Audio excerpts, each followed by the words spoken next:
Okay. झालं sir.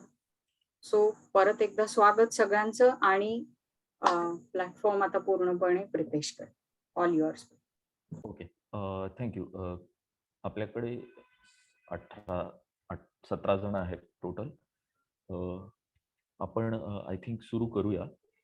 कारण की आजचा विषय जो आहे तो थोडा लांबू शकतो. म्हणजे आपण 8:30च्या पुढे थोडंसं आपल्याला अ, जायला लागू शकतं. Before that just just give me a second. ठीक आहे. सो आय थिंक तुम्हाला सगळ्यांना स्क्रीन व्यवस्थित दिसत असेल. अ, आणि माझा आवाजही व्यवस्थित येत असेल.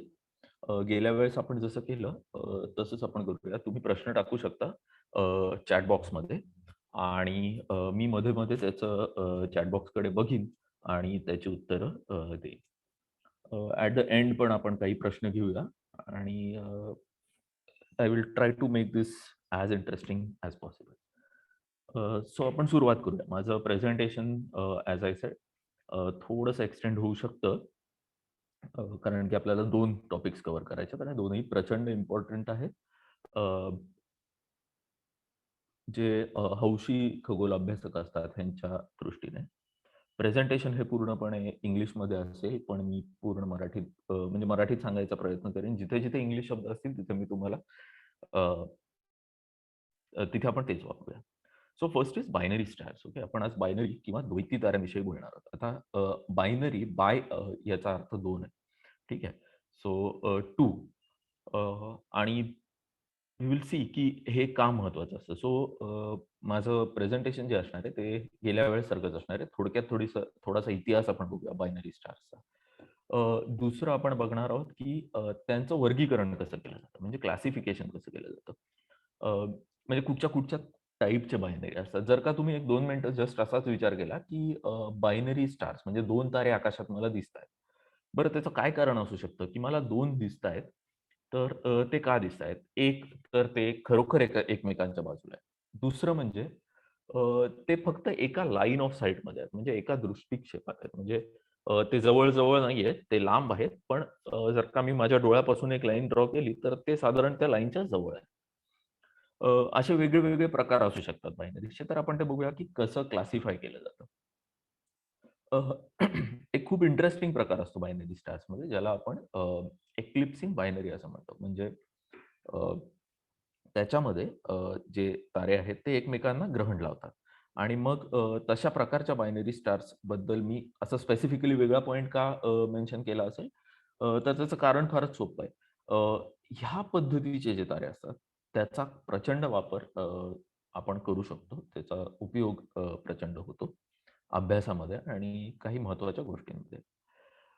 त्याच्यानंतर वेलॉसिटी कर्व्हज नावाची काही गोष्ट असते. म्हणजे तारे जेव्हा तारे जेव्हा एकमेकांभोवती फिरतायत, तर त्यांची जी वेलॉसिटी असते, त्यांची जी गती असते, त्याला एक मॅग्निट्यूड असतो आणि एक डायरेक्शन असते. राइट? ते एका पर्टिक्युलर डायरेक्शनमध्ये जात असतात आणि ते ते एका पर्टिक्युलर वेलॉसिटीने फिरत असतात. एका पर्टिक्युलर स्पीडने फिरत असतात. त्याचा एका पर्टिक्युलर वेग असतो त्यांचा. सो हे जर का मी कर्व्हज म्हणजे बेसिकली ग्राफ, आलेख मी जर का हा ड्रॉ केला, तर मला काय शोधता येईल ते आपल्याला बघायचंय आणि हा प्रचंड इंटरेस्टिंग टॉपिक आहे. कारण की ह्या एका आलेखावरून आपल्याला बऱ्याचशा गोष्टी कळतात. नेक्स्ट काही अत्यंत एक्झॉटिक ऑब्जेक्ट्स असतात. एक्झॉटिक म्हणजे इथे मला माझ्या म्हणण्याचा अर्थ आहे, आपण एक्झॉटिक हा शब्द जनरली जेवणाच्या बद्दल ऐकलेला असतो. वेगळ्या-वेगळ्या डिशेस असतात त्याच्याबद्दल. एक्झॉटिक म्हणजे काहीतरी वेगळं आणि काहीतरी इंटरेस्टिंग अशी गोष्ट ज्याच्याबद्दल तुम्ही ऐकल्यावर तुम्हाला असं वाटेल, "अरे बापरे! हे काय नक्की होतंय?" सो अशा काही ऑब्जेक्ट्सबद्दल आपण बोलूया. आणि शेवटचं इज डिटर्मिनेशन ऑफ मास. वस्तुमान कसं मोजलं जातं. सो पहिले आपण परत एकदा हिस्ट्रीकडे बघूया. एक रिकोली नावाचा माणूस होता 1650 साली. त्यांनी मिजार म्हणजे आपला अ, वशिष्ठ अरुंधती हा जो तारा आहे त्याला पहिल्यांदा बघितला. जर का हा हा तारा उर्सा मेजर किंवा सप्तर्षी या तारकासमूहामध्ये येतो. अ, 6वा तारा आहे सप्तर्षींमधला वशिष्ठ आणि अरुंधती असं असं त्याचं नाव आहे. अल्कोर आणि मिजार. आता हा जर का तारा तुम्ही बघितला नसेल, तर तुम्हाला एक छोटीशी गोष्ट सांगतो. जनरली असं आहे, की हे जे 7 ऋषी होते, तर ते उत्तरेकडे निघालेले, उत्तर ध्रुवाकडे आणि मग म्हणजे मला जेवढी माहिती आहे तेवढी गोष्ट सांगतो. आणि मग ते उत्तरेकडे जात असताना त्यांच्या बायका त्यांच्याबरोबर होत्या, त्यांच्या वाईफ्स आणि दे स्टार्टेड मूव्हिंग टुवर्ड्स ते ते ते उत्तर ध्रुवाकडे जात होते आणि जसे-जसे ते जात होते, तशी-तशी थंडी वाढत होती. म्हणून त्यांच्या ज्या पत्नी आहेत बऱ्याचशा, त्या रोहिणी या ताऱ्याच्या इथे राहिल्या. कारण की तो आपल्याला एक लाल रंगाचा तारा दिसतो. लाल महाराक्षसी तारा त्याला असं म्हटलं जातं. आणि बऱ्याचशा बायका तिकडेच राहिल्या सगळ्या ऋषींच्या 7 पैकी 6 ऋषींच्या. फक्त अरुंधती ही वशिष्ठांबरोबर पुढे गेली आणि मग ते उत्तर ध्रुवाच्या इकडे गेले. सो जेव्हा लग्न होतात आपल्या इथे हिंदू संस्कृतीमध्ये जी लग्न होतात, तर त्याच्यामध्ये एक एक विधी असा असतो, की तुम्हाला बाहेर जाऊन अ, आकाशाकडे काहीतरी दाखवलं जातं आणि ते दाखवायचं कारण हे आहे, की त्या अल्कोर मिजार किंवा वशिष्ठ अरुंधती यांना बघायचं. सो स्टोरीज अपार्ट हा बतिस्ता जो होता, बतिस्ता रिकोली जो होता जिओनी, तर त्यांनी 1650 मध्ये हे ह्या ताऱ्याला बघितलेलं. आता तो तिथे लिहिलंय, की तो गॅलिलिओच्या आधी बघितलेला. त्याचं कारण असं आहे, की हा तारा साध्या डोळ्यांनीही द्वैती दिसू शकतो. ओके. दुसरं म्हणजे विल्यम हर्शल यांनी ऑब्झर्वेशन सुरू केले आणि त्यांनी जवळपास 700 डबल स्टार्स, आता मी इथे वेगळा शब्द वापरलाय. इथे डबल स्टार्स असं म्हटलंय. तर आपण बघूया ते का असं म्हटलंय मी. सो ह्यांनी 700 तारे शोधले. आणि आता जे युनायटेड स्टेट्स नेव्हल ऑब्झर्वेटरी आहे, त्यांनी एक कॅटलॉग बनवलाय, व्हिच इज अराउंड 1,00,000 तारे त्याच्यामध्ये आहेत. 100,000 स्टार. ओके.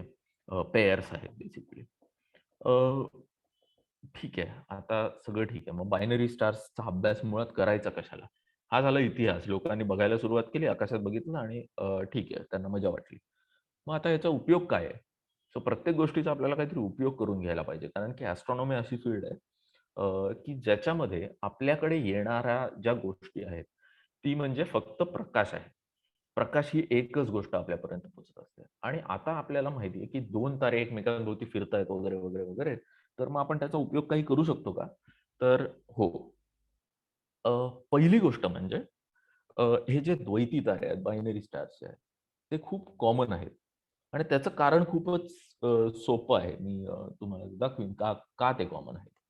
सो दुसरी गोष्ट म्हणजे, की आपण त्याचा वापर करून ताऱ्यांचे वस्तुमान काढू शकतो. सॉरी हे थोडं वर खाली झालं. एनिवे. सो ऑलमोस्ट 50% च्या पेक्षा जास्ती जे तारे आहेत, ते बायनरी असतात. ओके, द्वैती असतात.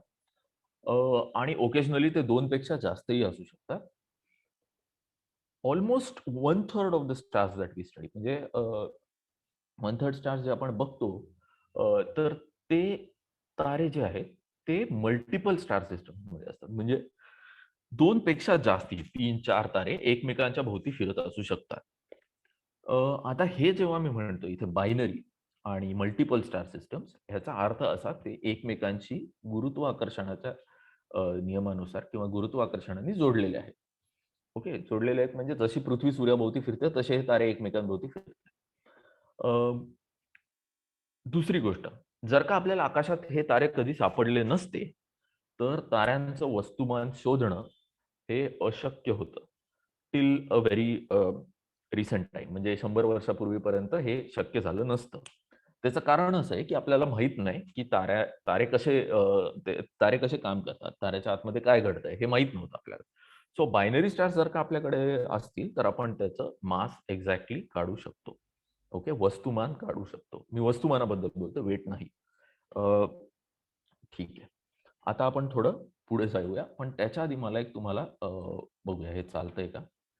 Very good. आय होप तुम्हाला स्क्रीन दिसते. ह्या स्क्रीनमध्ये तुम्हाला एक छान व्हिडिओ दिसेल. जर का तुम्हाला नसेल दिसत, तर प्लीज तुम्ही मला अनम्यूट करून स्वतःला तुम्ही बोलू शकता की नाही दिसत आहे. ह्याच्यात आपल्याला एक छान गॅस क्लाउड दिसतोय आणि हा जो गॅस क्लाउड आहे, त्याच्यामध्ये काहीतरी होतंय आणि आता तुम्हाला दिसेल की त्याच्यामध्ये असे काहीतरी गॅसचे पिवळ्या कलरचे फिलामेंट झाल्यात आणि मग ते फिलामेंट्स मधनं काही काही पांढरे गोळे निघतायत. आता हे पांढरे गोळे काय आहेत? तर हे पांढरे गोळे म्हणजे तारे आहेत. तुम्ही इमिजिएटली बघाल, की बरेचसे तारे हे एकाच गॅस क्लाउडमध्ये बनतायत आणि मग ते इकडे-तिकडे विखुरले जातायत. ठीक आहे. याचा अर्थ काय? हे मी दाखवायचं कारण काय आहे? तर सोपं आहे. याचा अर्थ असा, की तारे खूप मोठ्या वायूच्या मेघातून, हायड्रोजन वायूच्या मेघातून बनतात आणि ते एकत्र बनतात. म्हणून आपल्याला मोर मोर दॅन 2 स्टार्स किंवा 2 स्टार किंवा त्याच्यापेक्षा जास्ती तारे आपल्याला दिसू शकतात. ठीक आहे. So let's go ahead. आता आपण क्लासिफिकेशनकडे वळूया. ओके. क्लासिफिकेशन म्हणजे वर्गीकरण. आता बायनरी स्टार्सचं वर्गीकरण करायचं झालं, तर सर्वात पहिले आपल्याला ऑप्टिकल डबल ह्या प्रकरणाशी डील करावं लागेल. आता ऑप्टिकल डबल म्हणजे काय? मला दिसतोय तो, की तो तारा द्वैती आहे. पण तो खरंच आहे का? तर नाही. सो मी इथे पृथ्वीवर आहे. तुम्हाला इथे ही आकृती दिसते छानपैकी. मी पृथ्वीवर आहे आणि इथे एक तारा आहे ए आणि बी आणि ही जी निळी डॉटेड लाईन जी दिसते, निळी रेघ जी आहे, तर ती म्हणजे माझी लाईन ऑफ साईट आहे. सो त्या लाईन ऑफ साईटच्या प्रचंड जवळ आहेत हे तारे, पण त्यांचं एकमेकांपासूनचं अंतर खूप आहे. ओके. प्रचंड अंतर आहे. त्यामुळे मला दिसतं काय? तर हे तारे आकाशात मला जवळ-जवळ दिसतात. पण ॲक्चुअली खरं बघायला गेलं तर ते जवळ नाहीयेत. ते ग्रॅव्हिटेशनली बाउंड नाहीयेत. सो ह्याला आपण ऑप्टिकल डबल असं म्हणतो. आता ह्याचं एक उदाहरण द्यायचं झालं, तर मी माझ्या घरात उभा आहे. बाल्कनीमध्ये गेलो किंवा खिडकीतून बाहेर बघितलं मी, तर मला 2 लांबच्या बिल्डिंगी खूप प्रचंड लांब आहेत माझ्यापेक्षा त्या, माझ्यापासून त्या आणि त्या मला जवळ-जवळ दिसतायत. आता मी जेव्हा तिकडे जातो, तेव्हा मला कळतं, अरे ह्यांच्यात तर खरोखर मोठं अंतर आहे. बरंचसं अंतर आहे. सो हे फक्त जस्ट चान्स अलाइनमेंट आहे. अलाइनमेंट आहे ही एका लाईन ऑफ साइटमध्ये असल्यामुळे.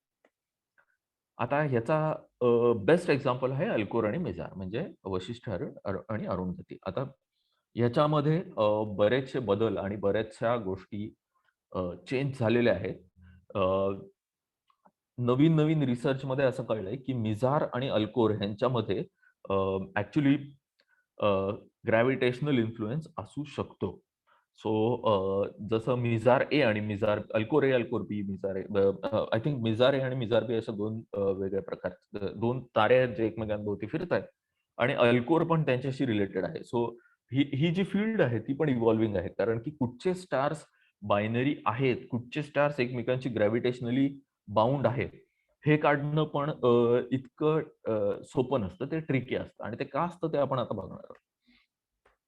The next is visual binary. So ह्याचा अर्थ काय? तर 2 जे तारे आहेत, तर ते खरंच एकमेकांभोवती फिरतायत. Okay. The angular separation between the 2 components is great enough to permit them to be observed as double star. Okay. So 2 तारे एकमेकांभोवती फिरतायत. आता ते जर का आपल्यापासून प्रचंड लांब असतील, तर आपल्याला काय वाटेल? तर तो एकच तारा आहे. पण जेव्हा आपण टेलिस्कोपनी बघणार किंवा टेलिस्कोपनी बघतो, तेव्हा आपल्याला दिसतं, की अरे, हे तर 2 तारे आहेत. ओके. बरं, आता हे 2 तारे दिसतायत. मग मला कळणार कसं, की हे एका लाईन ऑफ साइटमध्ये असल्यामुळे मला फक्त ऑप्टिकली डबल दिसतायत, की खरंच हे एकमेकांभोवती गुरुत्वाकर्षणाच्या नियमानुसार फिरतायत. तर त्याचं एक सोपं उदाहरण इकडे दिलंय. एका ताऱ्याचं ऑब्झर्वेशन केलं गेलं. हं. अ, तर असं बघितलं गेलं, की 1908 ते 1920 या 12 वर्षांच्या कालावधीत हे जे 2 तारे इकडे लेफ्टला वरती दिसतायत, सॉरी तर ते हळू-हळू फिरतायत आणि त्या 12 वर्षांमध्ये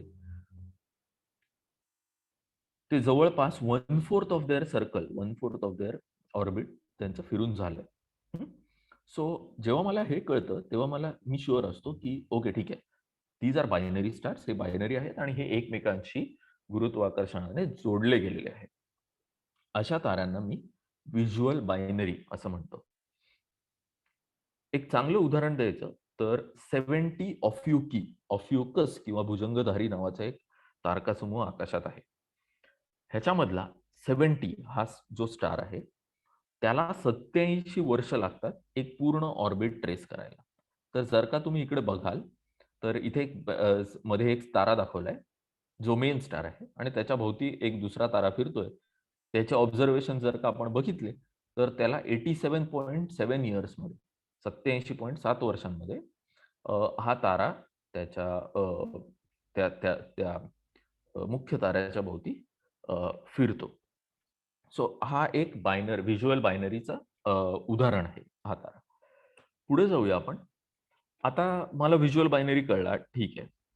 हे मला दिसलंही, म्हणजे मला 2 तारे दिसले आणि ते एकमेकांभोवती फिरतानाही दिसले. पण आता मी असं विचार करतो, लेट्स से मला एक तारा दिसतोय आणि तो आकाशात हलताना दिसतोय. आणि मी बघतो त्याचं, की तो पिरियॉडिकली त्याचे कोऑर्डिनेट्स, त्याचा राइट असेन्शन आणि डेक्लिनेशन हे चेंज होत आहेत.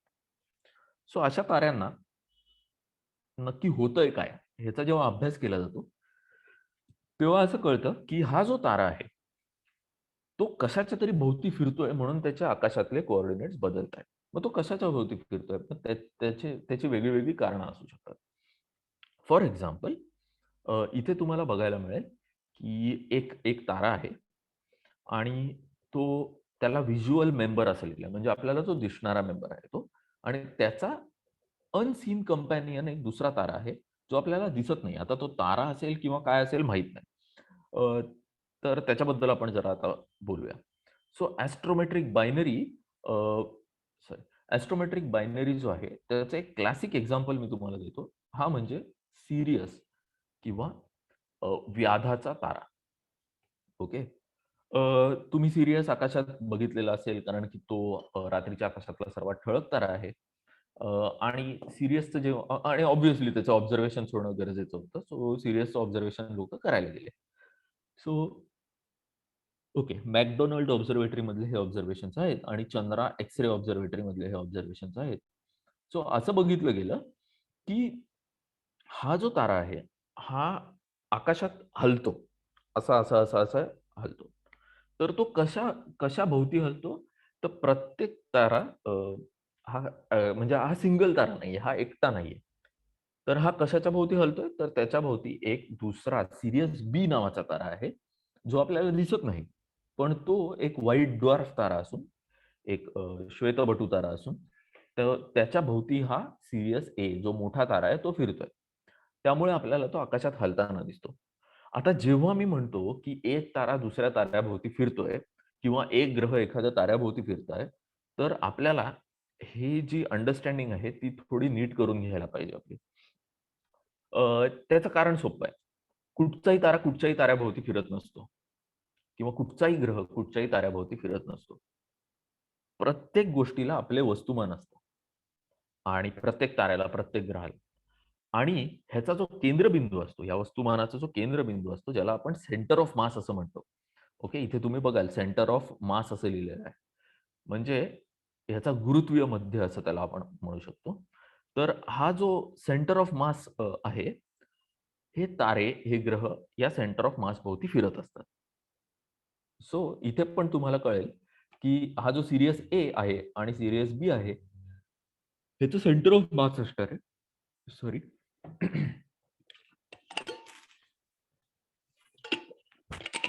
ह्याचं सेंटर ऑफ मास असणार आहे, गुरुत्वीय मध्य आणि त्याच्या भोवती हे 2 तारे फिरणार आहेत.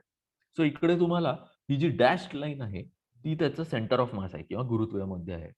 ओके. इथे ए, बी आणि सी असे 3 तारे दिलेत. तुम्ही बघू शकता इकडे वेगळे-वेगळे ऑब्झर्वेशननी एका ताऱ्याचं आणि दुसऱ्या ताऱ्याचं ऑर्बिट दिलेलं आहे. त्यांची कक्षा दिलेली आहे. त्यांचं सेंटर ऑफ मास दिलेलं आहे आणि हे सेंटर ऑफ मास भोवती फिरणारा ए आणि बी असे 2 तारे आपल्याला दिसतायत. फाईन. आता तुम्ही इमिडिएटली हे बघू शकता की हा एक सीसॉ सारखा प्रकार आहे. सीसॉ आपण सगळे खेळलेलो असतो, राइट?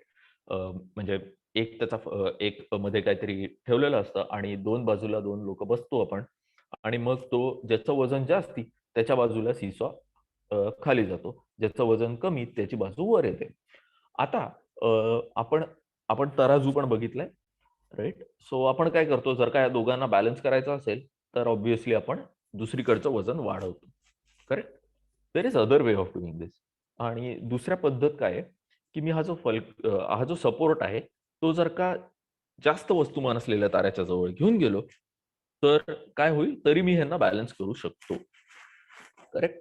सो आता ऑब्व्हियसली जर का ह्यांच्यातलं अंतर हे कमी असेल, जास्त वस्तुमानातल्या ताऱ्यातलं अंतर जर का कमी असेल, तर ह्याला आपण गुरुत्व मध्य पण बोलू शकतो. म्हणजे इथे जास्त वस्तुमानाचा तारा आहे, इथे कमी वस्तुमानाचा तारा आहे किंवा ग्रह आहे. तर हा जो गुरुत्व मध्य आहे, तो जास्त वस्तुमानाच्या ताऱ्याच्या भोवती ताऱ्याच्या दिशेने सरकला जाईल. सो इथे तुम्ही बघाल, की ज्या ताऱ्यापासून सेंटर ऑफ मास जवळ असतो, तो तारा जास्त वस्तुमानाचा असतो. सो हे सोपं आहे. हे आपल्याला सहज कळू शकतं. आता आपण थोडं पुढे जाऊया आणि मग आपल्याला एक इंटरेस्टिंग ताऱ्याचं पेअर कळेल. सो ह्याच्यानंतर मी एक आय थिंक इथे आपण 1 सेकंड थांबून पाहूया, की कोणाला काही प्रश्न आहेत का? मी चॅटमध्ये बघतो. चॅट बॉक्समध्ये प्रश्न नाहीयेत काही रितेश. ओके. Thank you. पण कोणाला जर काही आता विचारायचं असेल तर अनम्यूट करून तुम्ही विचारू शकता. राइट. आणि सो नसेल तर आपण पुढे जाऊ. नसेल तर आपण पुढे जाऊ. मागची स्लाइड थोडी वेगळं आहे. हॅलो, अनिकेत जोशी बोलतोय. हां, मागची बोला. स्लाइड थोडी एकदा परत एक्सप्लेन करू शकता का? Mass, centre of mass. Okay. So centre of mass काय असतं? तर जर का माझ्याकडे सूर्य आहे, ठीक आहे? आणि माझ्याकडे गुरु आहे, ठीक आहे? हे 2 तारे हा तारा आणि एक ग्रह आहे, ठीक आहे? दोघांचंही काही वस्तुमान आहे. तर यांना जोडणारी एक मी लाईन घेतली. ओके. त्यांच्या सेंटर्सना जोडणारी, त्यांच्या केंद्रांना जोडणारी एक लाईन घेतली. आणि आता मला एक सीसॉ बनवायचा आहे ह्यांचा. ठीक आहे. एक सीसॉ बनवायचा आहे, की मला असं करायचंय, की एका साइडला सूर्य ठेवायचा, एका साइडला गुरु ठेवायचा आणि यांना बॅलन्स करायचं. ठीक आहे. हे एका स्ट्रेट लाईनीत आले पाहिजेत. तर मी इथे सीसॉचा जो सेंटर रॉड असतो, तो इथे मी ठेवलाय असा. आय होप तुम्हाला माझा हात दिसतायत दोन्ही. सो हा सीसॉचा मधला रॉड मी असा इथे ठेवलाय. तर तो कुठल्या बाजूला हा सीसॉ झुकला जाईल? तर ऑब्व्हियसली सूर्याचं वस्तुमान प्रचंड जास्ती असल्यामुळे तो सूर्याच्या बाजूला झुकला जाईल आणि गुरु वर येईल. आता मी काय करतो, हा जो सेंट्रल रॉड आहे, त्याला हळू सूर्याकडे घेऊन जातो. सो काय होणार आहे? हळू गुरु खाली यायला लागणार आहे. आणि एका पॉइंटला सूर्य आणि गुरु हे एक्झॅक्टली हॉरिझॉन्टल होतील. जेव्हा ते हॉरिझॉन्टल होतील, त्या पॉइंटला मी सेंटर ऑफ मास असं म्हणेन. Okay? That is centre of mass. आता हा centre of mass let's say sun, earth आणि ज्युपिटर सिस्टमसाठी कुठे आहे? तर तो सूर्याच्या पृष्ठभागाच्या थोडासा खाली आहे. आणि सूर्य आणि गुरु हे ह्या पॉइंटच्या भोवती फिरतायत. ओके? ह्या पॉइंटच्या भोवती फिरतायत. ठीक आहे? हे कळलंय? तसंच प्रत्येक बायनरी स्टार बायनरी सिस्टम जे आहे ते एका सेंटर ऑफ मास भोवती फिरत असतं. जर का हे क्लिअर असेल तर आपण आता पुढे जाऊया. Unless there are more question. Okay. So ठीक. आता आपण बघूया की there is a very interesting एक interesting type of binary star असतात. तर त्याच्या पहिल्या पार्टची स्टोरी आपण जाणून घेऊया. सो झालं असं, की आपल्याला स्पेक्ट्रोस्कोपी, स्पेक्ट्रम काय असतो हे माहिती असतं. वर्णपट ज्याला आपण म्हणतो, वर्णपट. म्हणजे पांढरा प्रकाश जो आहे, तो जर का मी प्रिझममधनं जसं न्यूटननी सर्वात पहिल्यांदा केलं, प्रिझममधनं त्याला पास केलं, तर काय होतं? तो प्रिझममधनं पांढरा प्रकाश येतो आणि मग तो त्याच्या कंपोनेंट्समध्ये डिव्हाईड होतो. म्हणजे ताना, पिही, निभाजा म्हणजे रेनबो आपल्याला दिसू शकतो. फाईन. ह्याला स्पेक्ट्रम म्हणतात. आता स्पेक्ट्रम बायनरी असतात. म्हणजे एक एक तारा मी बघतोय. ओके. आणि मला तो एकच दिसतोय. ठीक आहे, फाईन. सो जशी माझी टेक्नॉलॉजी डेव्हलप होत गेली न्यूटनच्या नंतर साधारण 19व्या शतकात मी स्पेक्ट्रम घ्यायला सुरुवात केलेली ताऱ्यांचा आणि लोकांना असं कळलं, की फाईन. जर का मी आता ताऱ्यांचा स्पेक्ट्रम घेतला, तर मला त्याच्यामध्ये 2 अशा लाईन्स दिसतायत. या लाईन्स कसल्या असतात? तर ताऱ्यावर असलेल्या एलिमेंट्सच्या असतात. ताऱ्याच्या ॲटमॉस्फिअरमध्ये त्याच्या पृष्ठभागाच्या जवळ असलेले जे एलिमेंट्स असतात, जे मूलद्रव्य असतात, ती ताऱ्याच्या गरमीमुळे, त्याच्या टेम्परेचरमुळे ती एक्साईट आणि डिएक्साईट होतात. आणि त्याच्यामुळे आपल्याला एक वर्णपट मिळतो. आता ह्याच्याबद्दल तुम्ही आधी ऐकलं असेल, त्यामुळे मी काय जास्ती त्याच्यामध्ये जाणार नाही. आणि स्पेक्ट्रम जो आहे हा तुम्हाला काय आहे हे व्यवस्थित माहिती असेल असं मी अझ्युम करतो. सो जर का मी ह्याचा वर्णपट घेतला एका ताऱ्याचा आणि मला असं दिसलं, की अरे ह्याच्यामध्ये काही लाईन्स तर रिपीट होतायत. तर अशा सिस्टमला मी स्पेक्ट्रम बायनरी असं म्हणतो. आता स्पेक्ट्रम बायनरी सारखंच स्पेक्ट्रोस्कोपिक बायनरी पण असतात. So spectrum binary is one such type. आता लेट्स से आपण स्पेक्ट्रम बायनरी बद्दल बोलतोय, तर मला 2 स्पेक्ट्रम दिसले. आता हे तारे काही एकमेकांच्या सतत तसे एकाच 2 तारे आपल्याला नेहमी त्याच जागी दिसतील आणि ते एकमेकांभोवती फिरतायत असं होत नाही. सो होतं काय, की हे तारे एकमेकांभोवती सुद्धा फिरू शकतात. फिरत असतात. सो इथे तुम्ही खाली चित्रामध्ये बघाल, तर तुम्हाला असं दिसेल तारा ए जो आहे, तो आपल्याकडे येतोय आणि तारा बी जो आहे, तो आपल्याकडनं लांब जातोय, जेव्हा त्याची कंडिशन ही आहे. ऑन द अदर हँड एका पर्टिक्युलर पॉइंटला हे दोन्ही तारे एका लाईनीत आहेत. आणि तिसऱ्या चित्रामध्ये आपल्याला दिसतंय, की आता ते गोल फिरून ऑपोझिट पोझिशन्सला गेल्यात आणि तारा बी आता आपल्याकडे येतोय आणि तारा ए आपल्यापासून लांब येतोय. ह्याच्यामध्ये मी अझ्युम काय करतोय, हे तारे एका प्रतलात फिरतायत, आपल्याच प्रतलात, आपण ज्या प्रतलात बघतोय त्या. सो होणार काय आहे, की तारा ए जेव्हा आपल्याकडे येतोय, तेव्हा त्याचा वर्णपट जो आहे, तो निळ्या रंगाकडे जाणार आहे. जेव्हा ते एकमेकांच्या एक्झॅक्टली समोरासमोर आहेत, तेव्हा आपल्याला वर्णपट सिमिलर दिसतील आणि आपल्याला एक स्पेक्ट्रम बायनरी इमिजिएटली कळेल, की याच्या 2-2 लाईनी दिसतायत. ते ओव्हरलॅप स्पेक्ट्रम आपल्याला साधारण दिसतात. आणि तिसरं जे आहे, तेव्हा आपल्याला एक्झॅक्टली अपोझिट दिसतं. अरे, बी आपल्या जवळ येतोय आणि ए आपल्यापासून लांब जातोय. ठीक आहे. म्हणजे काय? तर बी आता ब्लू शिफ्टेड आहे. म्हणजे अ, निळ्या साइडला शिफ्ट झालाय ब्लूचा स्पेक्ट्रम आणि एचा स्पेक्ट्रम हा तांबड्या रंगाकडे शिफ्ट झालाय. अशा ताऱ्यांना स्पेक्ट्रोस्कोपिक बायनरी असं म्हणतात. म्हणजे जे 2 तारे आहेत, ते एकमेकांभोवती फिरतायत आणि मग कधी-कधी तो तारा आपल्याकडे येतोय, तेव्हा त्याचा स्पेक्ट्रम जो आहे, तो टुवर्ड्स ब्लू शिफ्ट होतो. म्हणजे जेव्हा ते जवळ येत असतात, तेव्हा तो त्याचा स्पेक्ट्रम जो आहे, तो निळ्या रंगाकडे जातो आणि जेव्हा तो आपल्यापासून लांब जातोय, तेव्हा त्याचा स्पेक्ट्रम तो लाल रंगाकडे जातो. ज्याला आपण ब्लू शिफ्ट आणि रेड शिफ्ट असं म्हणतो. यांना स्पेक्ट्रोस्कोपिक बायनरी असं म्हटलं जातं. So spectrum binary, spectroscopic binary. I hope तुम्हाला यातला फरक कळला असेल. अ, पुढे जाऊया आपण आणि ह्याचंच उदाहरण व्यवस्थित बघूया. सो इथे तुम्हाला 2 सर्कल्स दिसतील, ब्लू सर्कल आणि ब्लॅक सर्कल. ब्लू सर्कल हा एका ताऱ्याचा ऑर्बिट आहे, तारा ए. ब्लॅक सर्कल हा तारा बीचा ऑर्बिट आहे आणि त्यांचं सेंटर ऑफ मास इकडे मध्ये दिलेलं आहे. सो हे त्यांच्या कक्षांमध्ये ते फिरतायत त्याच्या सेंटर ऑफ मास भोवती. आणि तुम्हाला इकडे खाली त्याचा वर्णपट दाखवलाय. खालची बाजू म्हणजे we are looking towards Earth. Okay. आपण पृथ्वीवरून वरच्या दिशेत बघतोय म्हणजे इथे खाली पृथ्वी आहे कुठेतरी. आता होतंय काय, की जेव्हा ए तारा जो आहे, तो आपल्या दिशेने येतोय, त्याचा वर्णपट हा निळ्या रंगाकडे सरकलाय. सो त्याच्या सगळ्या लाईन्स ज्या आहेत, त्या तुम्हाला निळ्या रंगाकडे सरकलेल्या दिसतील. जेव्हा हे 2 तारे अपोझिट डायरेक्शनला आहेत, म्हणजे एकमेकांच्या लाईन ऑफ साइटमध्ये आहेत. आपण आपल्या लाईन ऑफ साइटमध्ये दोघंही आहे. तेव्हा त्यांची गती कुठच्या दिशेने आहे? तर आपल्यापासून लांबच्या दिशेने आहे, म्हणजे परपेंडिक्युलर दिशेने आहे. ओके. आणि अशा केसमध्ये काय होतं, की त्यांचे जे वर्णपट आहेत, ते आपल्याला साधारण असे दिसतात. पण जेव्हा आता उलटं झालंय, तारा ए आपल्यापासून लांब जातोय आणि तारा बी आपल्यापासून जवळ येतोय, तर तो आपल्या दिशेने येतोय. म्हणजे लांब जातोय, जवळ येतोय असं नाही बोलायला पाहिजे. इथे असं म्हटलं पाहिजे, की तारा बी आपल्या दिशेने येतोय आणि तारा ए आपल्या अपोझिट दिशेने जातोय पृथ्वीच्या. तर आपल्याला दिसेल, की आता बीच्या लाईनी निळ्या रंगाकडे सरकल्यात आणि एच्या लाईनी लाल रंगाकडे सरकल्यात. याला आपण स्पेक्ट्रोस्कोपिक बायनरी असं म्हणतो. ठीक आहे. आता आपण थोडं पुढे जाऊया आणि नाही त्याच्या आधी मी तुम्हाला एक ॲनिमेशन दाखवू इच्छितो. नाही ठीक आहे. इथेच आहे ते ॲनिमेशन. फाईन.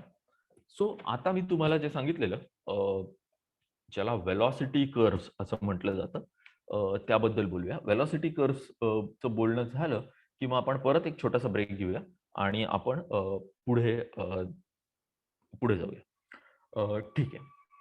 सो आता मी काय करतो, तर हे जे 2 तारे आहेत, ह्यांचा एक ग्राफ प्लॉट करतो.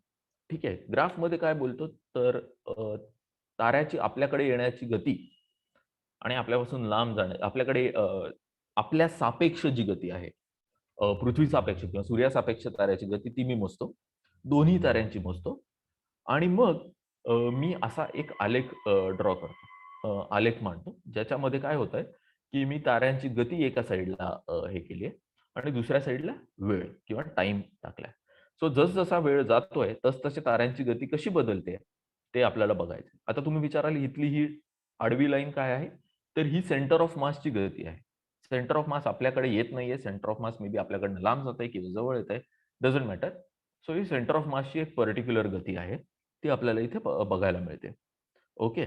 So centre of mass let's say आपल्यापासून 10 किलोमीटर प्रति सेकंद या वेगाने लांब जाते. तर ही जी लाईन आहे ती 10 किलोमीटर प्रति सेकंद आहे.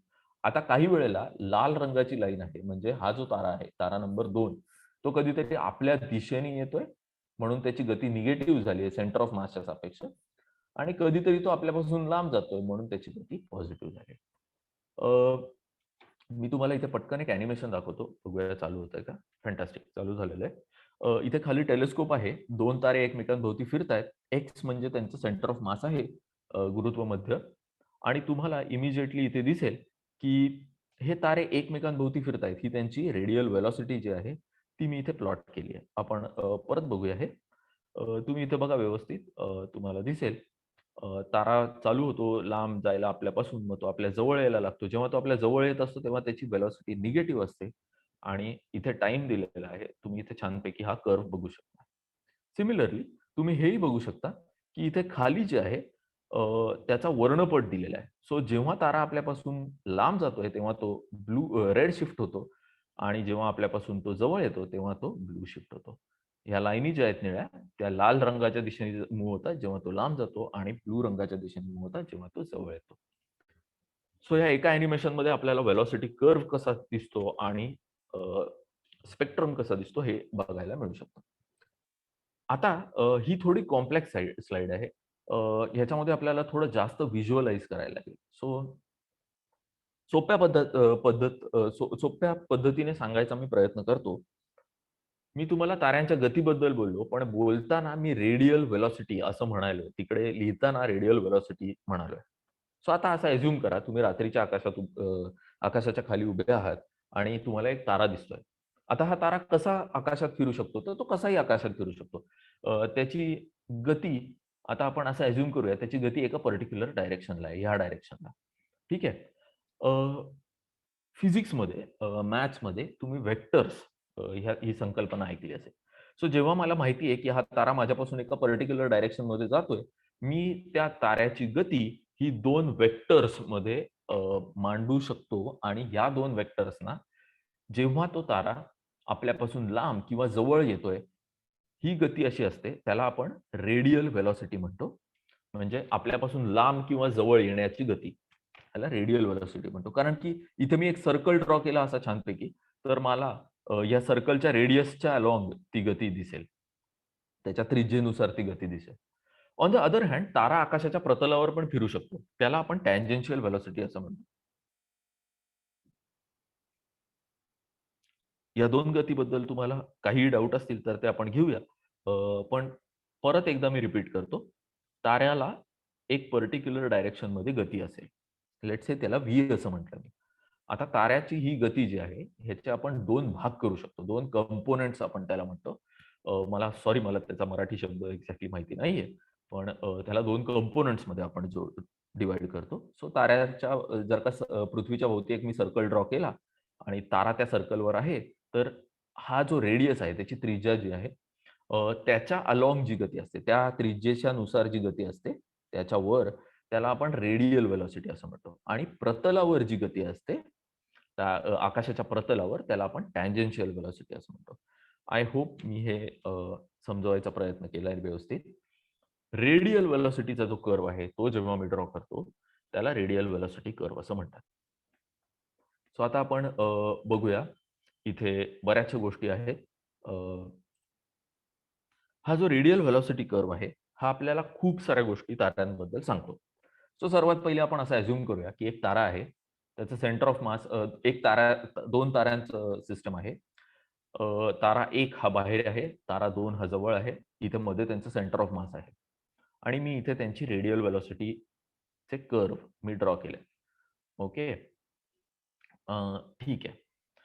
याच्यावरून मी काय काय सांगू शकतो ताऱ्याबद्दल. सो जर का हे कर्व असे एकदम सुंदर दिसणारे साइन वेव्ह सारखे कर्व असतील, तर मला हे लगेच कळू शकतं, की ह्याच्या आकारावरूनच मी सांगू शकतो, हे कर्व जे 2 तारे आहेत, ते सर्क्युलर ऑर्बिटमध्ये आहेत का? ते एकमेकांभोवती एक्झॅक्टली सर्कल्समध्ये, एक्झॅक्टली गोलाकार कक्षांमध्ये फिरतायत का? की त्यांच्या कक्षा लंबवर्तुळाकार आहेत? ही एक गोष्ट सांगू शकतो. दुसरी गोष्ट मी जी सांगू शकतो, हे हे जे 2 तारे आहेत, त्यांची जी त्यांच्या ज्या कक्षा आहेत, त्या माझ्यापासून सरळ एका लाईनीत आहेत, की त्या त्या त्या आकाशाच्या प्रतलावर आहेत, की त्या आकाशाच्या प्रतलाला आणि माझ्या लाईन ऑफ साइटला काही पर्टिक्युलर अँगल करून आहेत, अशा आहेत, तिरक्या आहेत. तर ह्या सगळ्या गोष्टी मी सांगू शकतो. ओके. हे कसं सांगायचं? ह्याच्या पाठचं मॅथ्स काय आहे? हे थोडं डिफिकल्ट आहे आणि मला नाही वाटत हे या लेक्चरमध्ये सांगण्यासारखं आहे. पण ज्याला कोणालाही ह्याच्याबद्दल जास्ती माहिती करून घ्यायची असेल, तुम्ही डेफिनेटली मला कॉन्टॅक्ट करू शकता किंवा कोणालाही आमच्या खगोल मंडळात कॉन्टॅक्ट करू शकता आणि ते तुम्हाला नक्कीच मदत करतील. टेक अवे मेसेज हा आहे. आपण जसं आपण म्हणतो, what is the take away message? What should I take away from this? So just by looking at the radial velocity curve, नुसतं ह्या रेडियल वेलॉसिटी कर्व्हचा अभ्यास करून मी बऱ्याचशा गोष्टी सांगू शकतो. पहिली गोष्ट, हे अख्खं सिस्टम, हे 2 तारे आपल्यापासून किती वेगाने लांब जातायत किंवा जवळ येतायत, हे एक. दुसरी गोष्ट, हे तारे एकमेकांच्या सापेक्ष कसे फिरतायत? त्यांच्या कक्षा लंबवर्तुळाकार आहेत, त्यांच्या कक्षा गोलाकार आहेत. 2. ह्याच्यावरून मी त्यांचं वस्तुमान सांगू शकतो. 3. चौथी गोष्ट, त्यांच्याकडे बघून ह्या व्हेलॉसिटी कर्व्हकडे बघून मी हे सांगू शकतो, की with respect to our line of sight, आपल्या दृष्टिक्षेपानुसार जर का मी एक अशी लाईन ड्रॉ केली, लाईन ऑफ साइट ज्याला आपण म्हणतो, त्याला हे जे ऑर्बिट्स आहेत, ही जी प्रतलं आहेत तारे फिरण्याची, हे किती अंशाचा कल करतायत, हे सगळं मी सांगू शकतो. सो आता एक सुंदर आपण गोलाकार कक्षा बघितल्या आणि त्याच्या एक सायनोसॉइडल छान कर्व्ह बघितले, म्हणजे साइन कर्व्ह सारखे कर्व्ह आहेत. मस्त सुंदर कर्व्ह आहेत हे समुद्रातल्या तरंगांसारखे. पण आता जरा आपण खऱ्या सिस्टमकडे येऊया. कसं आहे, म्हणजे आपण पहिले एकदम सोपी सिस्टम बघतो. ओके. आणि मग ती थोडी कॉम्प्लेक्स करत जातो. सो इथे तुम्ही बघाल की नेसेसरीली 2 तारे एकमेकांभोवती गोलाकार कक्षेतच फिरतील असं नाहीये. त्यांची वस्तुमानं पण एक्झॅक्टली सेम असतील असंही नाहीये. त्याच्यानंतर त्यांची ते ते एकमेकांपासून किंवा त्यांचं सेंटर ऑफ मास गुरुत्वामध्ये कुठच्या डायरेक्शनला जातोय हेही वेगळं असू शकतं. त्यांच्या कक्षा ह्या अशा विचित्रही असू शकतात. जसं तुम्हाला इकडे बघायला मिळतायत, व्हेलॉसिटी 1 म्हणजे ताऱ्या 1 ची गती आहे आणि व्हेलॉसिटी 2 म्हणजे दुसऱ्या ताऱ्याची गती आहे आणि व्हीसीएम म्हणजे व्हेलॉसिटी ऑफ सेंटर ऑफ मास आहे. इमिजिएटली जर का मला अशा वर्तुळाकार कक्षा दिसल्या आणि मी त्याचा व्हेलॉसिटी कर्व्ह प्लॉट केला, तर तुम्ही बघाल की आता तो कर्व्ह जो आहे, तो छानपैकी सायनोसॉइडल जो होता ना, तो तसा नाही राहिला. तो काहीतरी विचित्र दिसायला लागला आता. तर हा जो कर्व्ह आहे, हा जो आलेख आहे, ह्याच्यावरून, ह्याचा अभ्यास करून मी ताऱ्यांबद्दल भरपूर काही माहिती करून घेऊ शकतो. 2 महत्त्वाच्या गोष्टी तुम्ही इकडे नक्कीच बघा, ऑब्झर्व्ह करायला पाहिजे. एक म्हणजे ही जी गती आहे, ही किलोमीटर पर सेकंदमध्ये आहे. इथे सेकंड आहे, आवर नाही आहे. ओके. ही प्रचंड वेगवान वेगाने फिरतायत किंवा लांब जातायत सेंटर ऑफ मास. 40 किलोमीटर एका सेकंदात. म्हणजे मला हे वाक्य कंप्लीट करायला 4 सेकंद लागले असतील, तर 1600 1600 किलोमीटर नाही, 160 किलोमीटर लांब ते गेलेलं आहे ऑलरेडी आपल्यापासून. 160 किलोमीटर म्हणजे साधारणपणे मी पुण्याच्या जवळपास पोहोचलेलो असेल. किती सेकंदात? तर 4 सेकंदात. दुसरी गोष्ट, इथे T/P लिहिलेलं आहे. आता हे T/P काय आहे? तर मी ताऱ्यांचा लेट्स से पिरियड आहे, म्हणजे ते एकमेकांभोवती फिरायचा किंवा सेंटर ऑफ मास भोवती फिरायचा पिरियड जो आहे, त्याला मी काहीतरी लेट्स से 10 दिवस असं म्हटलं. तर मी ते 10 दिवस असं 1, 2, 3, 4, 5, 6, 7, 8, 9, 10 असं नाही लिहित. मी काय करतो, ज्या मोमेंटपासून मी ऑब्झर्व्ह करायला लागतो, त्या मोमेंटपासून मी त्याची गती मोजायला लागतो आणि त्याला 10 ने डिव्हाईड करतो. म्हणून मला म्हणजे त्याच्या टोटल पिरियडने डिव्हाईड करतो. म्हणून मला इथे असे 0.0, 0.2468 असे नंबर दिसतात. ओके. जेव्हा 10 येईल, तेव्हा त्याचा एक सर्कल पूर्ण झालेला असेल. एक कक्षा पूर्ण केलेली असेल त्या दोन्ही ताऱ्यांनी आणि ते छानपैकी एक वर येऊन थांबेल इकडे. म्हणजे हा एक अख्खा पिरियड आहे. आय होप हे कळलेलं आहे. इथे आपल्याला इसेंट्रिसिटी आणि ऑर्बिटचं ओरिएंटेशन काय आहे हेही कळू शकतं. आता इसेंट्रिसिटी म्हणजे काय? सो आपला मी एक गोल घेतला, छानपैकी सुंदर एक सर्कल आहे. त्या सर्कलला मी लंबवर्तुळाकार करत गेलो, तर हा लंबवर्तुळाकार हा जो एलिप्स आहे, ओके, हा कसा डिफाईन होतो? तर हा एका पर्टिक्युलर क्वांटिटी ज्याला आपण इसेंट्रिसिटी असं म्हणतो. ओके. ह्याच्याने डिफाईन होतो.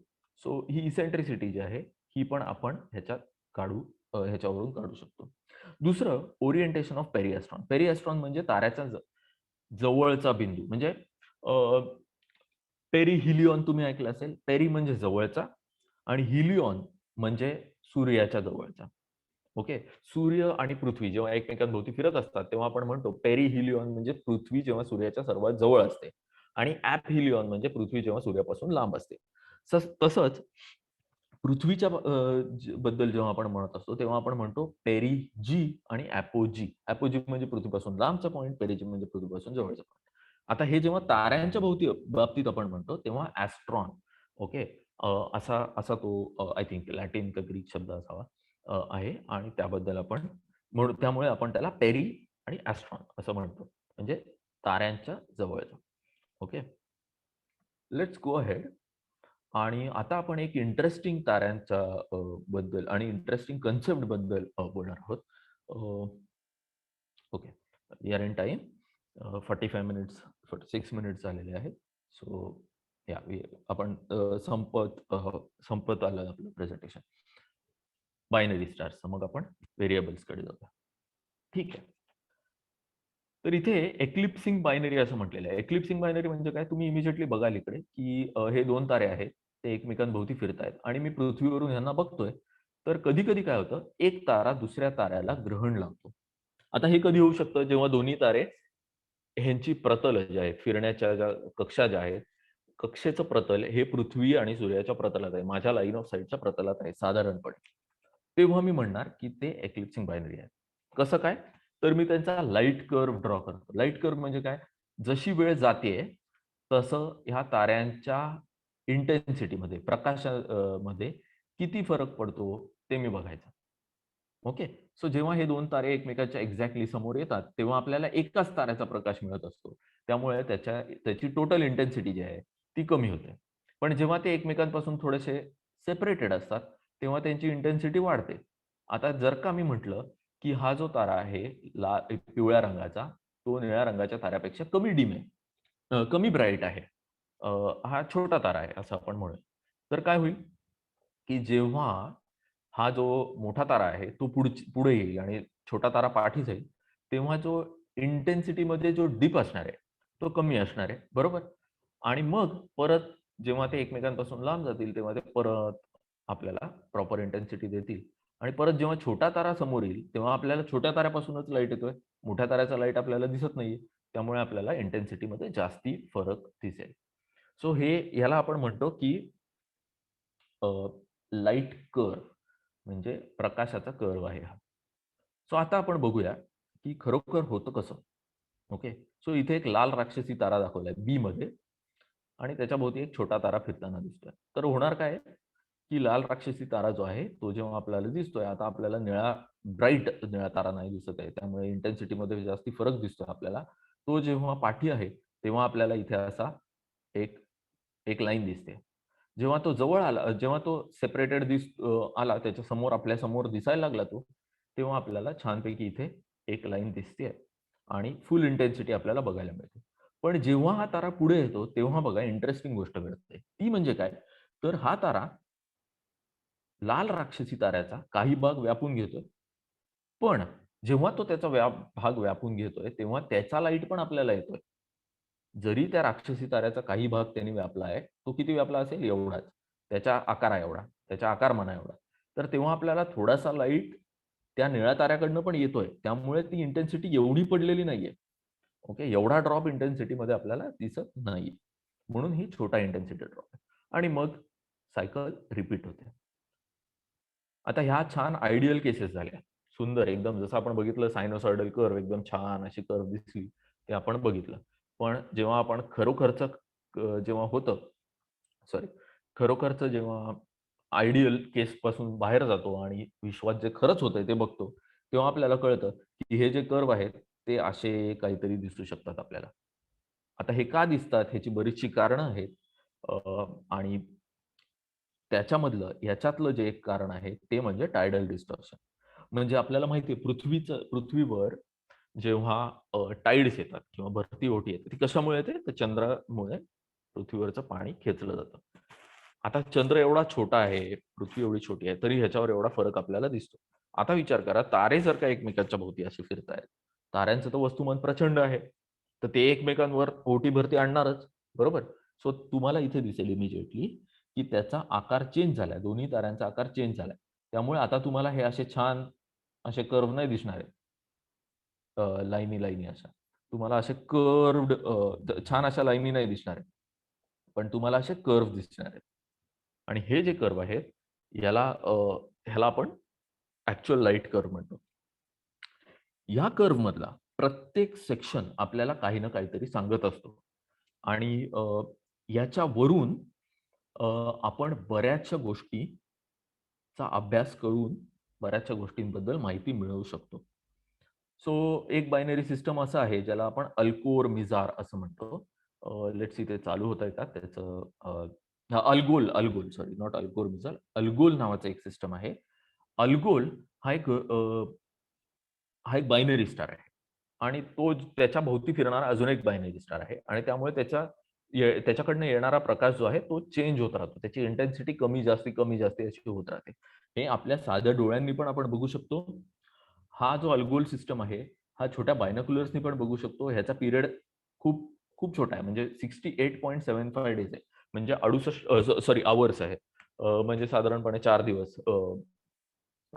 5 एक दिवस, 4-5 दिवसाच्या आसपास. सो हां. सो बेसिकली होतंय काय, की 68 दिवसांच्या पिरियडमध्ये अल्गोलची इंटेन्सिटी कमी होते आणि परत तेवढीच होते. ओके. सो हे तुम्ही एक छोटी बायनोक्युलर्स घेऊन, छोटी दुर्बीण घेऊन सहज बघू शकता. हा तारा तुम्हाला कुठे दिसेल? पर्सियस नावाच्या किंवा ययाती नावाच्या तारकासमूहामध्ये अल्गोल हा तारा आहे. ह्यातला मिरफाक नावाचा तारा जो आहे तो ब्राईट आहे आणि अल्गोल तुम्ही सहज शोधू शकता.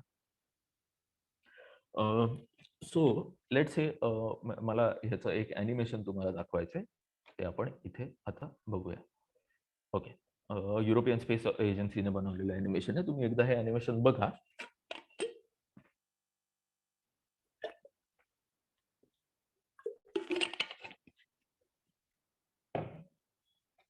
सो तुम्ही बघाल इकडे. ह्यांनी छानपैकी असं दाखवलंय, की 2 तारे आहेत. साधारण सिमिलर रंगाचे तारे आहेत. एक पिवळा, एक लाल आहे. आणि एक मोठा, एक छोटा आहे. आणि ते कसे स्वतःच्या सेंटर ऑफ मास भोवती फिरतायत.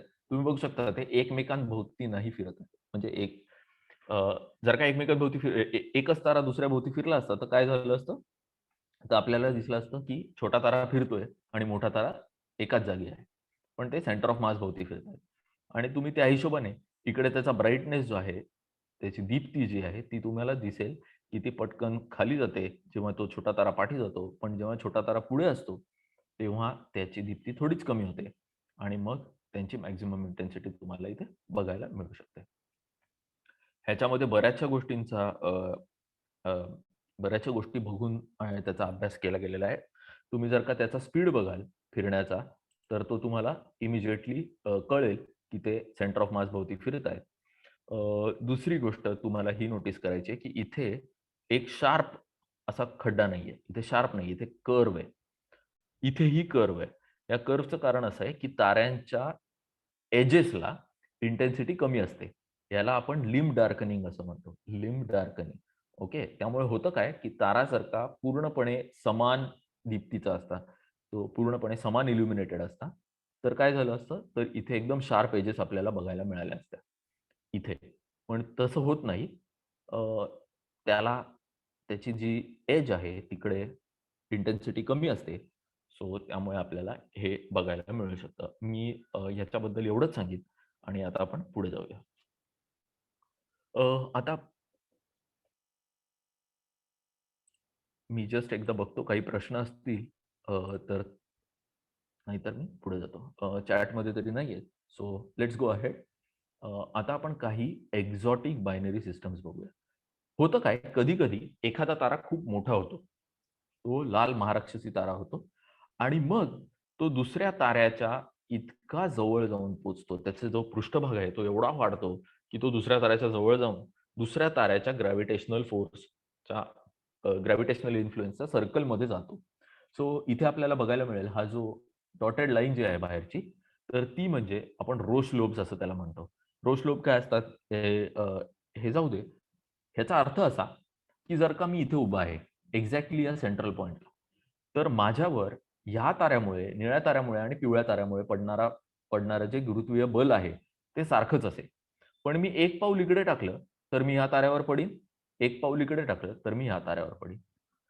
असा हा एक सर्कल जर का मी ताऱ्याच्या भोवती ड्रॉ केला, तर त्याला मी रोशलोब असं म्हणतो. हा त्याचा ग्रॅव्हिटेशनल स्फिअर ऑफ इन्फ्लुअन्स असतो. खूप मोठे-मोठे शब्द आहेत. आपल्याला फक्त एवढंच लक्षात ठेवायचं मी इथे सेंटरला उभा असेन, तर माझ्यावरचा गुरुत्वीय बल सारखं असेल. आता जर का मी सांगितलं, की हा तारा वाढत चाललाय, वाढत चाललाय, वाढत चाललाय. का? कारण की तो लाल महाराक्षसी तारा झालाय. जेव्हा ह्याचं मटेरियल जे आहे, ते हा पॉइंट क्रॉस करेल, तर हा जो छोटा तारा आहे ना, हा ते स्वतःकडे ओढून घेईल. जसं तो मला ओढून घेत होता, मी इथे उडी मारल्यावर. आणि आता हे हे जेव्हा मटेरियल उडायला लागेल, तेव्हा त्याला आपण कॉन्टॅक्ट बायनरीज असं म्हणतो. ओके. हा एक सुंदर सिस्टम असतं. इथे तुम्हाला हे बघायला मिळेल, की एक छोटा तारा दुसऱ्या ताऱ्याचं मटेरियल स्वतःकडे ओढून घेतोय आणि इव्हेंच्युअली जर का काही स्पेसिफिक टाइपचे तारे इथे असतील, जसा श्वेतकुजा तारा इथे असेल आणि लाल महाराक्षसी तारा इथे असेल, तर ते त्याचं मटेरियल स्वतःकडे वस्तुमान ओढून घेईल आणि मग ह्या ताऱ्यावर वेगळ्या-वेगळ्या टाइपच्या स्फोट होऊ शकतात. त्याला कॅटॅक्लिझमिक व्हेरिएबल असं म्हणतात. हे कॉन्टॅक्ट बायनरीज आहेत. पण तुम्ही आता बघाल, की मी इथे कॅटॅक्लिझमिक व्हेरिएबल असा शब्द टाकलाय. म्हणजे काय आपण आता व्हेरिएशन्सकडे बघतोय लाईटच्या ताऱ्यांमधल्या. सो आता this is the right time to move to variable stars. But before that I will quickly tell you, की ताऱ्यांचं वस्तुमान कसं मोजलं जातं. मी ह्याच्यात फार डीपमध्ये जाणार नाहीये. तर आपल्याकडे जेव्हा आपण ताऱ्याला बघतो, तेव्हा आपल्याला काय-काय दिसतं? तर आपल्याला ताऱ्याचं तापमान बघू शकतो आपण, त्याची लुमिनॉसिटी आणि त्याचा रेडियस किती आहे आपल्याला साधारणपणे बघता येऊ शकतं आणि त्याचं कंपोझिशन कसं काय? तर त्याचं कंपोझिशन त्याच्या स्पेक्ट्रमवरनं कळू शकतं. आता आपण जर का पुढे गेलो, तर आपल्याला असं कळेल, की अ, तारे हे ज्या गुरुत्व बलाच्यामुळे एकमेकांभोवती फिरतायत, त्याचा ते कशामुळे म्हणजे ते आपण कसं क्वांटिफाय करतो? म्हणजे न्यूटनचा जो गुरुत्वाकर्षणाचा नियम आहे, फोर्स इज इक्वल टू एक कॉन्स्टंट असतो G into mass of one star into mass of other star divided by the square of the distance. त्यांच्या त्यांच्या त्यांचं मल्टिप्लिकेशन वस्तुमानाचं गुणाकार भागिले त्यांच्या मधल्या अंतराचा वर्ग स्क्वेअर. ओके. सो हा जो नियम आपल्याला सगळ्यांना माहिती आहे, न्यूटनचा गुरुत्वाकर्षणाचा नियम. ह्याचा वापर करून आपण ताऱ्याचं वस्तुमान काढू शकतो. सो कसं काढता येईल? तर त्याच्यासाठी आपल्याला काही गोष्टींचा अभ्यास करायला लागतो. एक म्हणजे केपलरचे नियम आणि दुसरं म्हणजे न्यूटनचे नियम. आता केपलरच्या नियमांचा तुम्ही अभ्यास केला असेल, की टी स्क्वेअर म्हणजे पिरियडचा स्क्वेअर जो आहे is directly proportional to a cube म्हणजे त्यांच्या अंतराचा क्यूब. ओके. त्याचा वर्ग आणि ह्याचा थर्ड पॉवर. सो हे जर का मला माहिती असेल, तर मी ताऱ्याचं टोटल वस्तुमान काढू शकतो या सिस्टमचं. ह्याच्या डिटेलमध्ये मी काही जाणार नाहीये. तुम्हाला फक्त एवढंच करायचंय. एकदम सोपं असं हे डेरिव्हेशन आहे, की 2 तारे आहेत. ते एकमेकांभोवती फिरतायत. त्या सिस्टमला आपण न्यूटनचा सिद्धांत आणि आपण केपलरचा सिद्धांत हे 2 लावले, त्यांचा वापर करून मी सहज काढू शकतो, की ताऱ्यांचं वस्तुमान काय आहे. सो ते काढण्यासाठी मला त्यांच्यामध्ये किती अंतर आहे दोघांमध्ये हे माहिती पाहिजे आणि त्यांना एकमेकांभोवती फिरायला किती वेळ लागतो हे माहिती पाहिजे. मग मी त्यांचं टोटल वस्तुमान काढू शकतो. अगदी सोप्या पद्धतीने हे करता येतं. बट आपण त्या भानगडीत आता पडणार नाही. हे जे डेरिव्हेशन आहे ह्याच्यामध्ये आपण तारे गोल फिरतायत, त्यांच्या कक्षा गोलाकार आहेत वगैरे, वगैरे बऱ्याच गोष्टी अझ्युम करतो.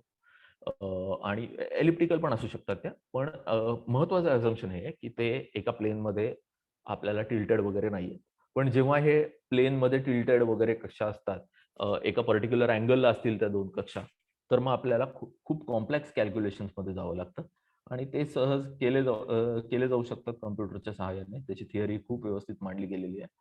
आणि जसं फॉर एक्झाम्पल इकडे तुम्ही बघाल, की ही ॲक्चुअल कक्षा आहे. पण जर का मी प्लेन ऑफ स्कायमध्ये म्हणजे अवकाशाच्या प्रतलावरती प्रोजेक्ट केली, तर मला थोडी वेगळी दिसेल. एनिवे हे नाही कळलं तरी काही फार महत्त्वाची गोष्ट नाहीये. आता आपण एका शेवटच्या मुद्द्याकडे येऊया, ज्याला आपण म्हणतो मास लुमिनोसिटी रिलेशन. सो जर का मला अ, असं असं करायचं असेल, की ठीक आहे बाबा, माझ्याकडे 2 तारे नाहीयेत. ओके. आणि मला तरी वस्तुमान काढायचंय. तर मी ते काढू नाही शकत ऑब्व्हियसली. तर मी हे न्यूटनचे आणि केपलरचे नियम वापरून ते वस्तुमान काढलं. आणि त्याच्यानंतर मी काय करतो, तर त्याच्यानंतर मी हे सगळे एच-आर डायग्राममध्ये मांडतो. ठीक आहे. एच-आर डायग्राममध्ये मांडलं, की मला काय दिसतं, की तिकडे आय होप तुम्ही सगळ्यांनी एच-आर डायग्राम बघितला असेल. तिकडे मला एक छान असा मध्ये मेन सिक्वेन्सचा बँड दिसतो. ठीक आहे. इथे टेम्परेचर आहे, इथे लुमिनॉसिटी आहे आणि इथे म्हणजे दीप्ती आहे आणि इथे सरफेस टेम्परेचर आहे म्हणजे त्यांचं अ, पृष्ठभागाचं तापमान. सो जर का मी हा मेन सिक्वेन्स स्टारसाठी हे प्लॉट केलं, तर मला एक छानपैकी अशी लाईन मिळते लॉग प्लॉटवर आणि ह्या एका रिलेशननी म्हणजे मी ताऱ्याची लुमिनॉसिटी घेतली आणि सूर्याची लुमिनॉसिटी घेतली, यांचा रेशो हे त्यांच्या मासच्या रेशोच्या रेस टू 3.9 एवढं असतं.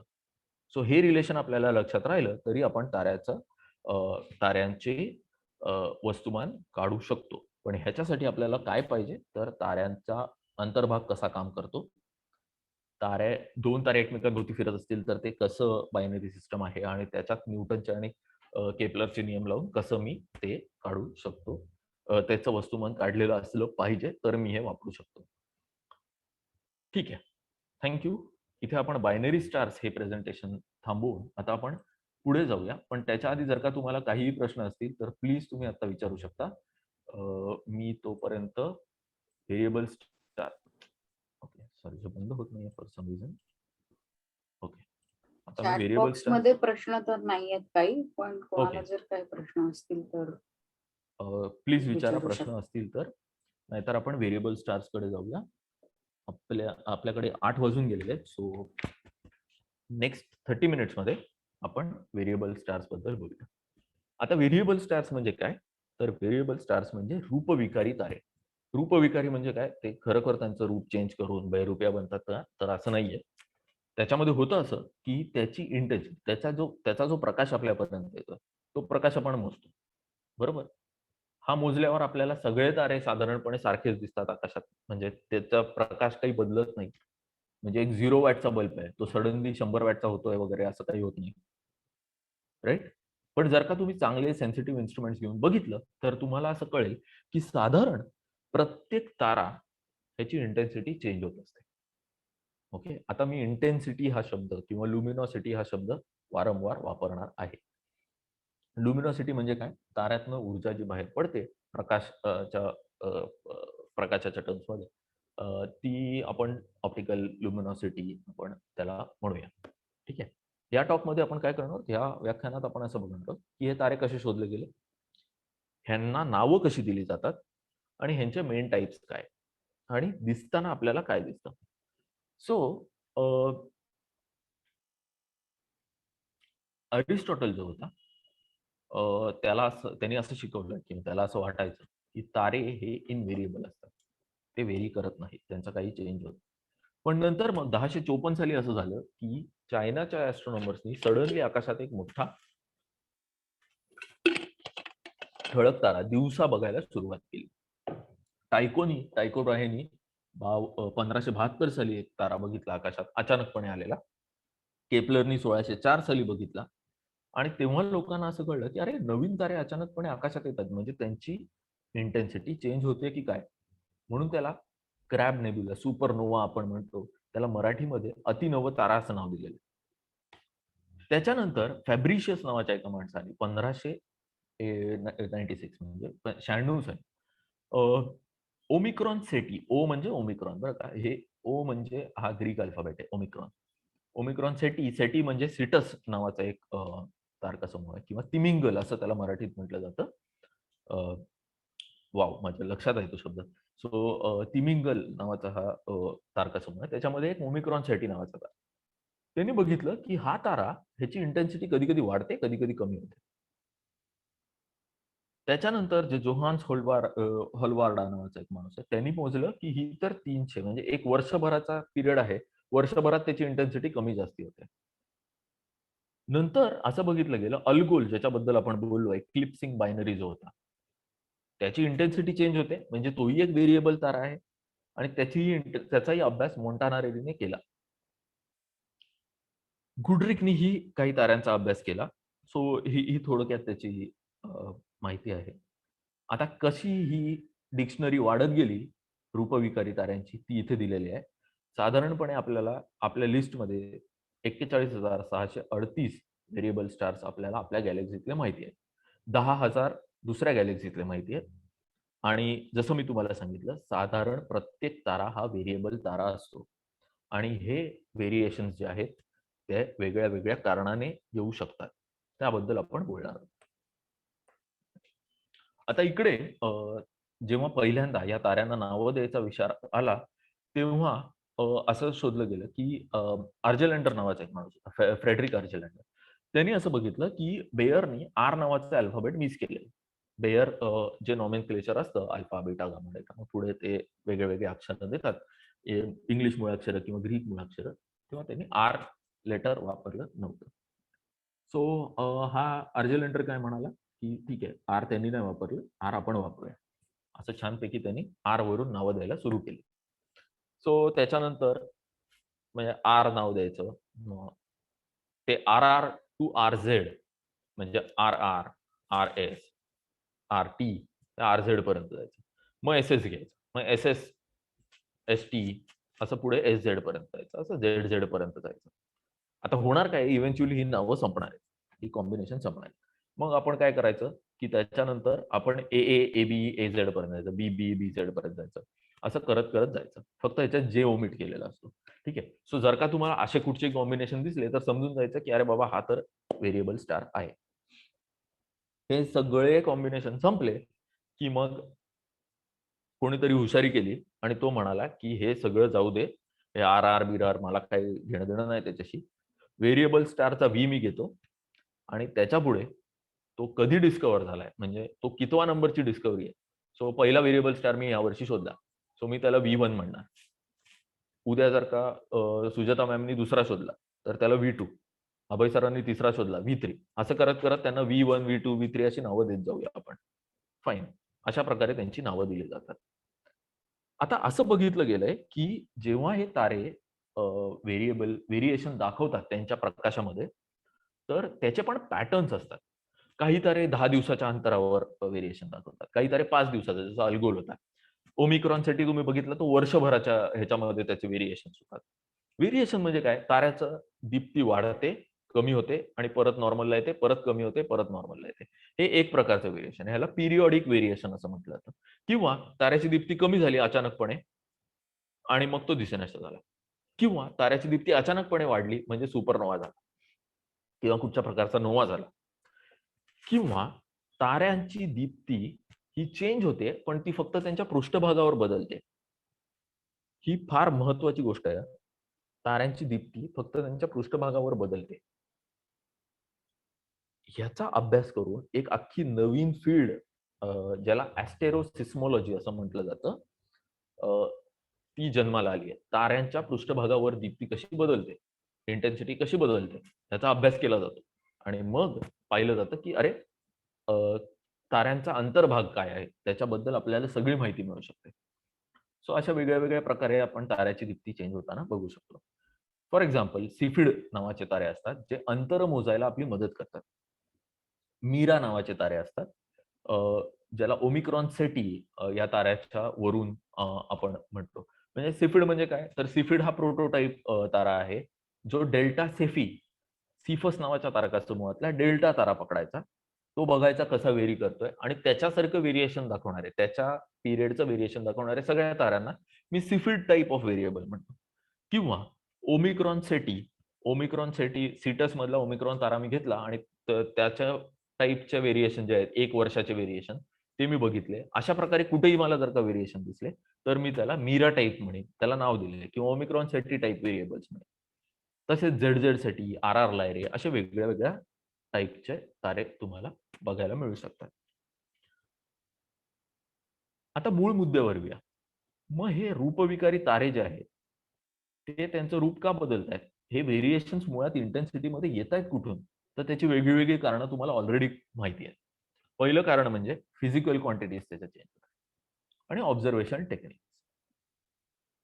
नक्की काय होतंय?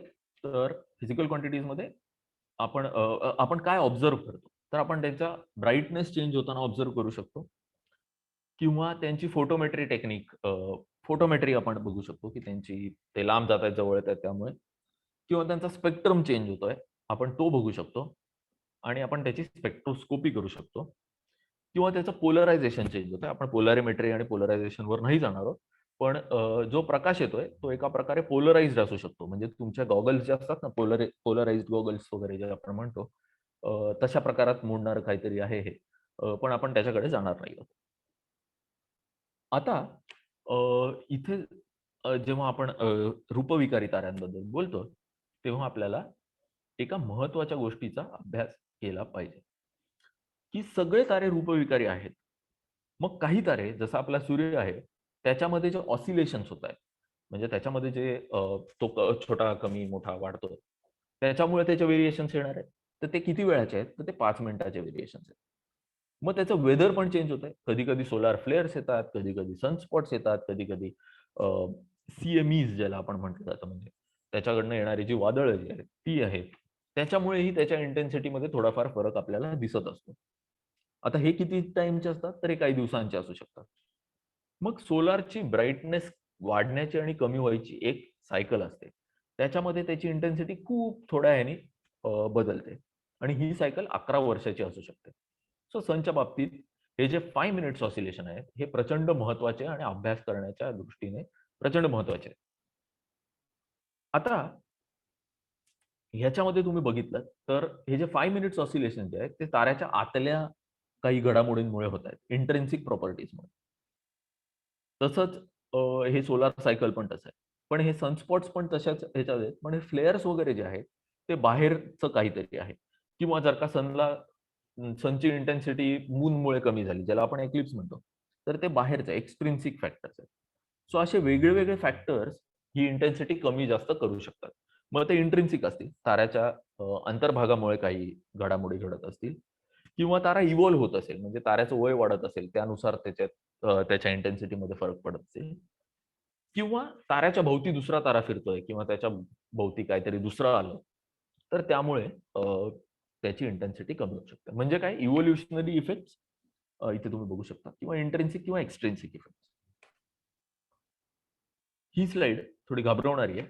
व्हेरिएबल स्टार्सचे आपण इंट्रिन्सिक, एक्स्ट्रिन्सिक असे ग्रुप केले आहेत. मग त्याच्यामध्ये एक्लिप्सिंग आणि रोटेटिंग व्हेरिएबल्स असतात.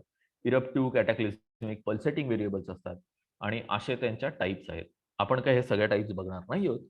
आता आपण सर्वात पहिले बघूया स्पेक्ट्रोस्कोपिक बायनरीज हे कसे व्हेरिएबल असू शकतात.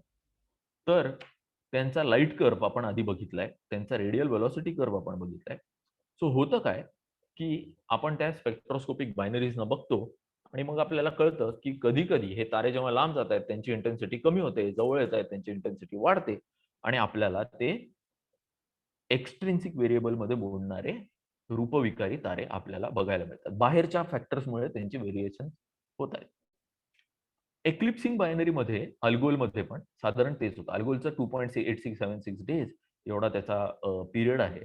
तुम्ही बघाल, की 2 तारे एकमेकांभोवती फिरतायत आणि त्यांचा ब्राईटनेस चेंज होतोय. म्हणजे काय, व्हेरिएशन्स होत आहेत. म्हणून ते रूपविकारी आहे. Again this is a extrinsic factor, म्हणजे बाहेरच्या गोष्टींमुळे ताऱ्याची इंटेन्सिटी चेंज होते. अजून थोडं पुढे गेलो आपण, तर तर आपण लास्ट ह्याच्यामध्ये जेव्हा आपण व्हेरिएबलला शिफ्ट होत होतो, तेव्हा आपण बघितलं, की एक कॅटॅक्लिझमिक व्हेरिएबल किंवा कॉन्टॅक्ट बायनरीज नावाचं प्रकरण बघितलेलं. सो इथे तुम्हाला बघायला मिळू शकतं की हा तो अगेन रोज लोब आहे. हा त्याचा मधला पॉइंट आहे, ज्याच्यावर मी उभं राहिलो तर माझ्यावर ताऱ्याचा गुरुत्वाकर्षण आहे. दोन्ही ताऱ्यांचं गुरुत्वाकर्षण बल जे आहे ते समान असणार आहे. मी इथे उडी मारली तर ह्याच्यावर जाऊन पडीन, इथे उडी मारली तर ह्याच्यावर जाऊन पडीन. आता होतं काय, की जेव्हा या तारा वाढतो, तो ऑब्व्हियसली तो व्हेरिएबल आहे. त्याची इंटेन्सिटी चेंज होते. जेव्हा तो नॉर्मल ताऱ्यापासून लाल महाराक्षसी किंवा लाल राक्षसी तारा बनतो, रेड जायंट किंवा रेड सुपर जायंट बनतो, तेव्हा त्याची इंटेन्सिटी ऑलरेडी चेंज झाली. जेव्हा तो हा रो स्लोप क्रॉस करतो, तर त्यांनी इथे उडी मारली आहे. त्याचं मॅटर त्या साईडला पडायला लागलंय. ते मॅटर ह्याच्यावर जाऊन पडणार आहे. तो वस्तुमान जे आहे ते दुसऱ्या ताऱ्यावर जाऊन पडणार आहे. आणि जेव्हा या येलो ताऱ्यावर ते जाईल, तेव्हा तिकडे काही रिॲक्शन्स होतील आणि त्याची इंटेन्सिटीमध्ये चेंजेस येतील. आता ही पण एक प्रकारे व्हेरिएशन देणारी गोष्ट आहे. दुसरं तुम्ही इथे बघू शकता, ताऱ्यावर स्टार स्पॉट्स येतात. म्हणजे जसं आपल्या सूर्यावर सनस्पॉट्स येतात, तसे ताऱ्यांवर स्टार स्पॉट्स येऊ शकतात. ऑब्व्हियसली स्टार स्पॉट्स आला की तो व्हॉट इज अ सनस्पॉट किंवा what is a star spot? It is a cooler region as compared to the surrounding region of the star. म्हणजे हा ताऱ्याचा पृष्ठभाग आहे. याचं तापमान 6000 केल्विन आहे. ओके. जर का इथे एक पॉइंट असेल ज्याचं तापमान 3000 केल्विन आहे. आता ते का झालंय? तर ताऱ्याच्या काही इंटरनल आतमध्ये काही घडणाऱ्या घडामोडींमुळे त्याचं तापमान कमी झालंय. मॅग्नेटिक फील्ड असतील, चुंबकीय लहरी असतील, काही असू शकतात. तर हा जो आहे बाकीच्या भागांपेक्षा ह्याचं तापमान कमी असल्यामुळे हा आपल्याला ब्लॅक किंवा डार्क दिसतो. म्हणून त्याला आपण स्टार स्पॉट असं म्हणतो. आता ह्याच्यामध्ये तुम्ही बघाल की ह्या स्टार स्पॉट्समुळे ही ताऱ्यांची इंटेन्सिटी थोडीफार कमी होणार आहे. ती किती कमी होणार आहे? तर ती खूपच प्रचंड कमी, म्हणजे त्याची जी कमी होण्याची जो मॅग्निट्यूड आहे तो खूप छोटा असणार आहे. आधी हे दिसत होतं का? तर आधी नव्हतं हे आपल्याला शक्य स्टार स्पॉट्स पाहणं, कारण की आपल्याकडे तेवढे सेन्सिटिव्ह इन्स्ट्रुमेंट्स नव्हते. आता आपल्याकडे तसे इन्स्ट्रुमेंट्स आहेत. बरं, इंटेन्सिटी कमी व्हायची अजूनही बरीचशी कारणं आहेत. जसं ताऱ्यांचा आकार बदलला, ते गोलापासून लंबवर्तुळाकार आकाराचे झाले त्यांच्या टायडल इंटरॅक्शनमुळे, तरीही ताऱ्यांची इंटेन्सिटी बदलू शकते. एका ताऱ्याचा प्रकाश दुसऱ्या ताऱ्यावर पडून आपल्याकडे जेव्हा तो आपल्या डिरेक्शननी तो जेव्हा रिफ्लेक्ट होतो, परावर्तित होतो, तेव्हाही त्याची इंटेन्सिटी चेंज होऊ शकते. अशी विविध कारणं आहेत आणि खूप इंटरेस्टिंग फिजिक्स आणि खूप इंटरेस्टिंग फिनॉमिनाज आपण ह्याच्यातनं नक्कीच पाहू शकतो. आता रोटेटिंग व्हेरिएबल. सो हे असे वेगळ्या-वेगळ्या टाइपचे रोटेटिंग व्हेरिएबल आहेत. जसं अल्फा कॅनिस वेनाटिसी नावाचा एक तारा आहे. त्याच्यावर स्पॉटेड मॅग्नेटिक स्टार आहे तो. म्हणजे त्याच्यावर खूप सारे स्पॉट्स आहेत, स्टार स्पॉट्स. ओके. जसं आपल्या इथे सनवर सनस्पॉट्स असतात तसे. आणि हा तारा जेव्हा फिरतो, जेव्हा ते स्पॉट्स आपल्यापासून लांब जातात, तेव्हा आपल्याला त्याची इंटेन्सिटी जास्त दिसते. जेव्हा ते आपल्या डायरेक्शननी असतात, तेव्हा इंटेन्सिटी कमी दिसते. ह्याचा पिरियड बघा किती असू शकतो. तो 3 दिवसापासून 35 वर्षांपर्यंत कितीही असू शकतो. ओके. आता तुम्ही म्हणाल की 35 वर्ष ताऱ्याला फिरायला लागतात का? तर नाही. त्याच्या स्पॉट्सवरचं जे सायकल आहे, की त्या ताऱ्याच्या स्पॉट्सचं पण एक सायकल असतं. म्हणजे सोलार मिनिमा याच्याबद्दल तुम्ही सनच्या लेक्चरमध्ये ऐकलं असेल. ज्याच्यामध्ये होतं काय, की सनवर बरेचसे सनस्पॉट्स येतात एका पर्टिक्युलर पिरियडमध्ये आणि हे सायकल असतं. ते सनस्पॉट्स वाढतात, मग ते कमी होतात, नंबर ऑफ सनस्पॉट्स परत वाढतात. हे एक सायकल असतं. तर हे ते सायकल आहे. त्याच्यानंतर BY ड्रॅकॉनिस नावाचा एक तारा आहे. त्याच्यामध्ये काय होतं, की त्याच्या क्रोमोस्फिअरमध्ये हा एक खुजा तारा आहे. त्याच्या पृष्ठभागावर आणि त्याच्या आसपासच्या वातावरणात काही ॲक्टिव्हिटीजमुळे त्याच्या एमिशन लाईन्स आपल्याला त्याच्यातनं येणारा जो वर्णपट आहे त्याच्यात चेंजेस दिसतात आणि त्यामुळे तो आपल्याला व्हेरिएबल दिसतो. असे वेगळ्या-वेगळ्या टाइपचे तारे इथे दिलेले आहेत. जसं रॅपिडली रोटेटिंग. आता आपण हे क्लोज बायनरी सोडून देऊया. आपण ह्या इंटरेस्टिंग टाइपवर येऊया. FK-COM rapidly rotating giants with non uniform surface brightness. म्हणजे हा एक खूप मोठा तारा आहे. होतंय काय, की हा खूप जोरात स्वतःभोवती फिरतोय. प्रचंड वेगाने स्वतःभोवती फिरतोय आणि त्यामुळे त्याचा आकार जो आहे, तो एकदम स्फेरिकल राहिलेला नाहीये. जसं तुम्हाला माहिती आहे पृथ्वीच्या स्पीडमुळे पृथ्वीचा जो रेडियस जो आहे, तो इक्वेटरला जास्ती आहे. विषुववृत्ताजवळ जास्ती त्रिज्या आहे पृथ्वीची आणि वरून ती थोडी बसकी आहे. तसेच हे तारे पण असतात. ते थोडे असे टुवर्ड्स देअर त्यांच्या विषुववृत्ताला ते जास्ती हे असतात. सो होतं काय, की जर का हे जर का असे असतील तारे, तर त्यांची इंटेन्सिटी, त्यांच्याकडनं येणारा प्रकाश हा आपल्याला व्हेरी होताना दिसू शकतो त्यांच्या नॉन युनिफॉर्म सरफेस ब्राईटनेसमुळे. त्याच्यानंतर ऑप्टिकल पल्सार्स असतात. ह्याच्यामध्ये पण आपण जाणार नाही आहोत, पण पल्सार जे असतात ते आपल्याकडे कधी कधी लाईट असा म्हणजे त्यांच्यातनं दोन अशा रेज निघत असतात, दोन डायरेक्शन मधनं दोन लाईट रेज निघत असतात. आता ह्या जर का जनरली ह्या एक्स रेज किंवा रेडिओ वेव्स मध्ये दिसतात, पण कधी कधी असं होऊ शकतं की त्या ऑप्टिकल रिजन मध्ये आहेत. आणि ऑप्टिकल रिजन मध्ये जेव्हा असतात तेव्हा आपल्याला असं दिसतं की ओके, अरे हे तर आता व्हेरिएशन देत आहे. म्हणजे ते कधी जेव्हा आपल्याकडे असे फोकस होतात तर तेव्हा आपल्याला ते दिसायला लागतात आणि मग ते जातात. त्यामुळे आपल्याला तो स्टार सडनली दिसतो आणि मग नंतर दिसेनासा होतो. ओके, हे अशा प्रकारचे एकच minute.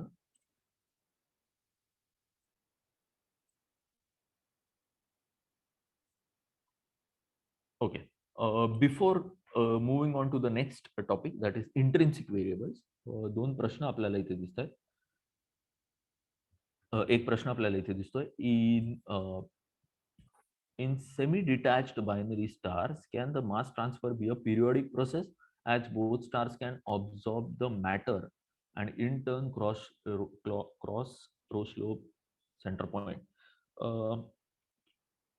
I don't know if I understand this correctly. म्हणजे तुम्हाला असं म्हणायचंय का की पहिले एकातनं दुसऱ्यात गेलं आणि दुसऱ्यातनं परत पहिल्यात आलं? तर तसं होत नाही. तसं होऊ शकतं म्हणजे, पण ते पिरियॉडिकली नाही होणार. आणि याच्याबद्दल मी तुम्हाला एंडला जास्ती माहिती देऊ शकेन. आता आपण बघणार आहोत की इंट्रिन्सिक व्हेरिएबल काय असतात. सो गुडरिच नावाच्या एका माणसाने डेल्टा सेफी पहिल्यांदा बघितला आणि नंतर हेनरिएटा लेविट या शास्त्रज्ञ आहेत, त्यांनी त्याचा एक पिरियड लुमिनॉसिटी म्हणजे त्याची जी दीप्ती आहे, त्याची इंटेन्सिटी जी आहे ती कशी चेंज होते विथ टाइम, हे त्यांनी काढलं. आणि त्यांना असं कळलं की अरे, हे सगळे तारे जे आहेत, जे इंट्रिन्सिक व्हेरिएबल आहेत, जे आतले त्यांच्या अंतर्भागात होणाऱ्या घडामोडींमुळे ते रूपविकारी आहेत. त्याच्यातला हा सिफिड नावाचा जो तारा आहे, तर तो सिफिड टाइपचा जो तारा आहे, त्याच्यामध्ये दोन टाइप्स असतात, सिफिड 1 आणि सिफिड 2. सो त्यांची इंटेन्सिटी ही टाइम नुसार अगदी व्यवस्थित वेरी होते. याचा अर्थ काय आहे? तर पहिली गोष्ट आपण सिफिड काय असतात हे जाणून घेऊ आणि त्याच्या आतमध्ये काय होतं हे जाणून घेऊ.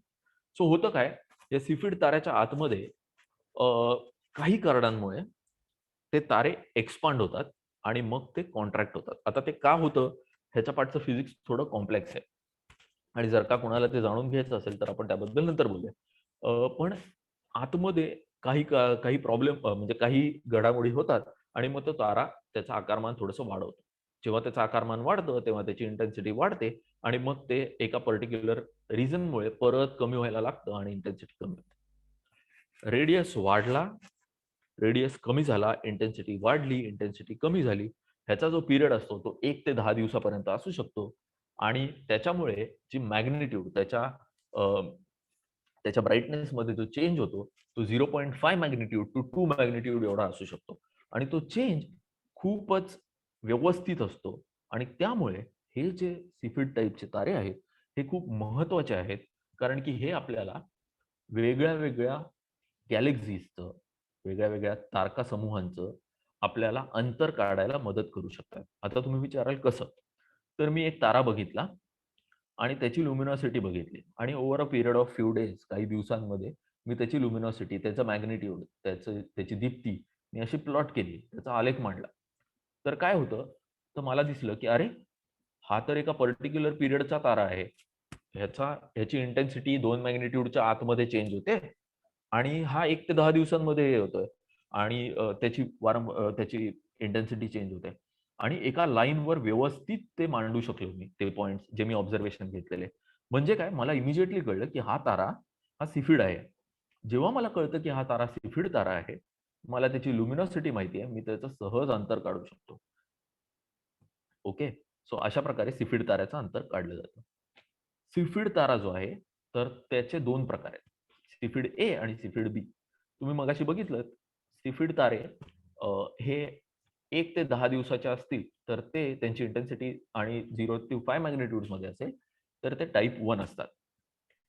यंगर पॉप्युलेशन असतं, नवीन प्रकारचे तारे असतात. आता Cepheid as compared to Cepheid type 1, Cepheid type 2 चे जे तारे आहेत ते पॉप्युलेशन 2 स्टार्स म्हणजे दे आर ओल्डर स्टार्स असतात.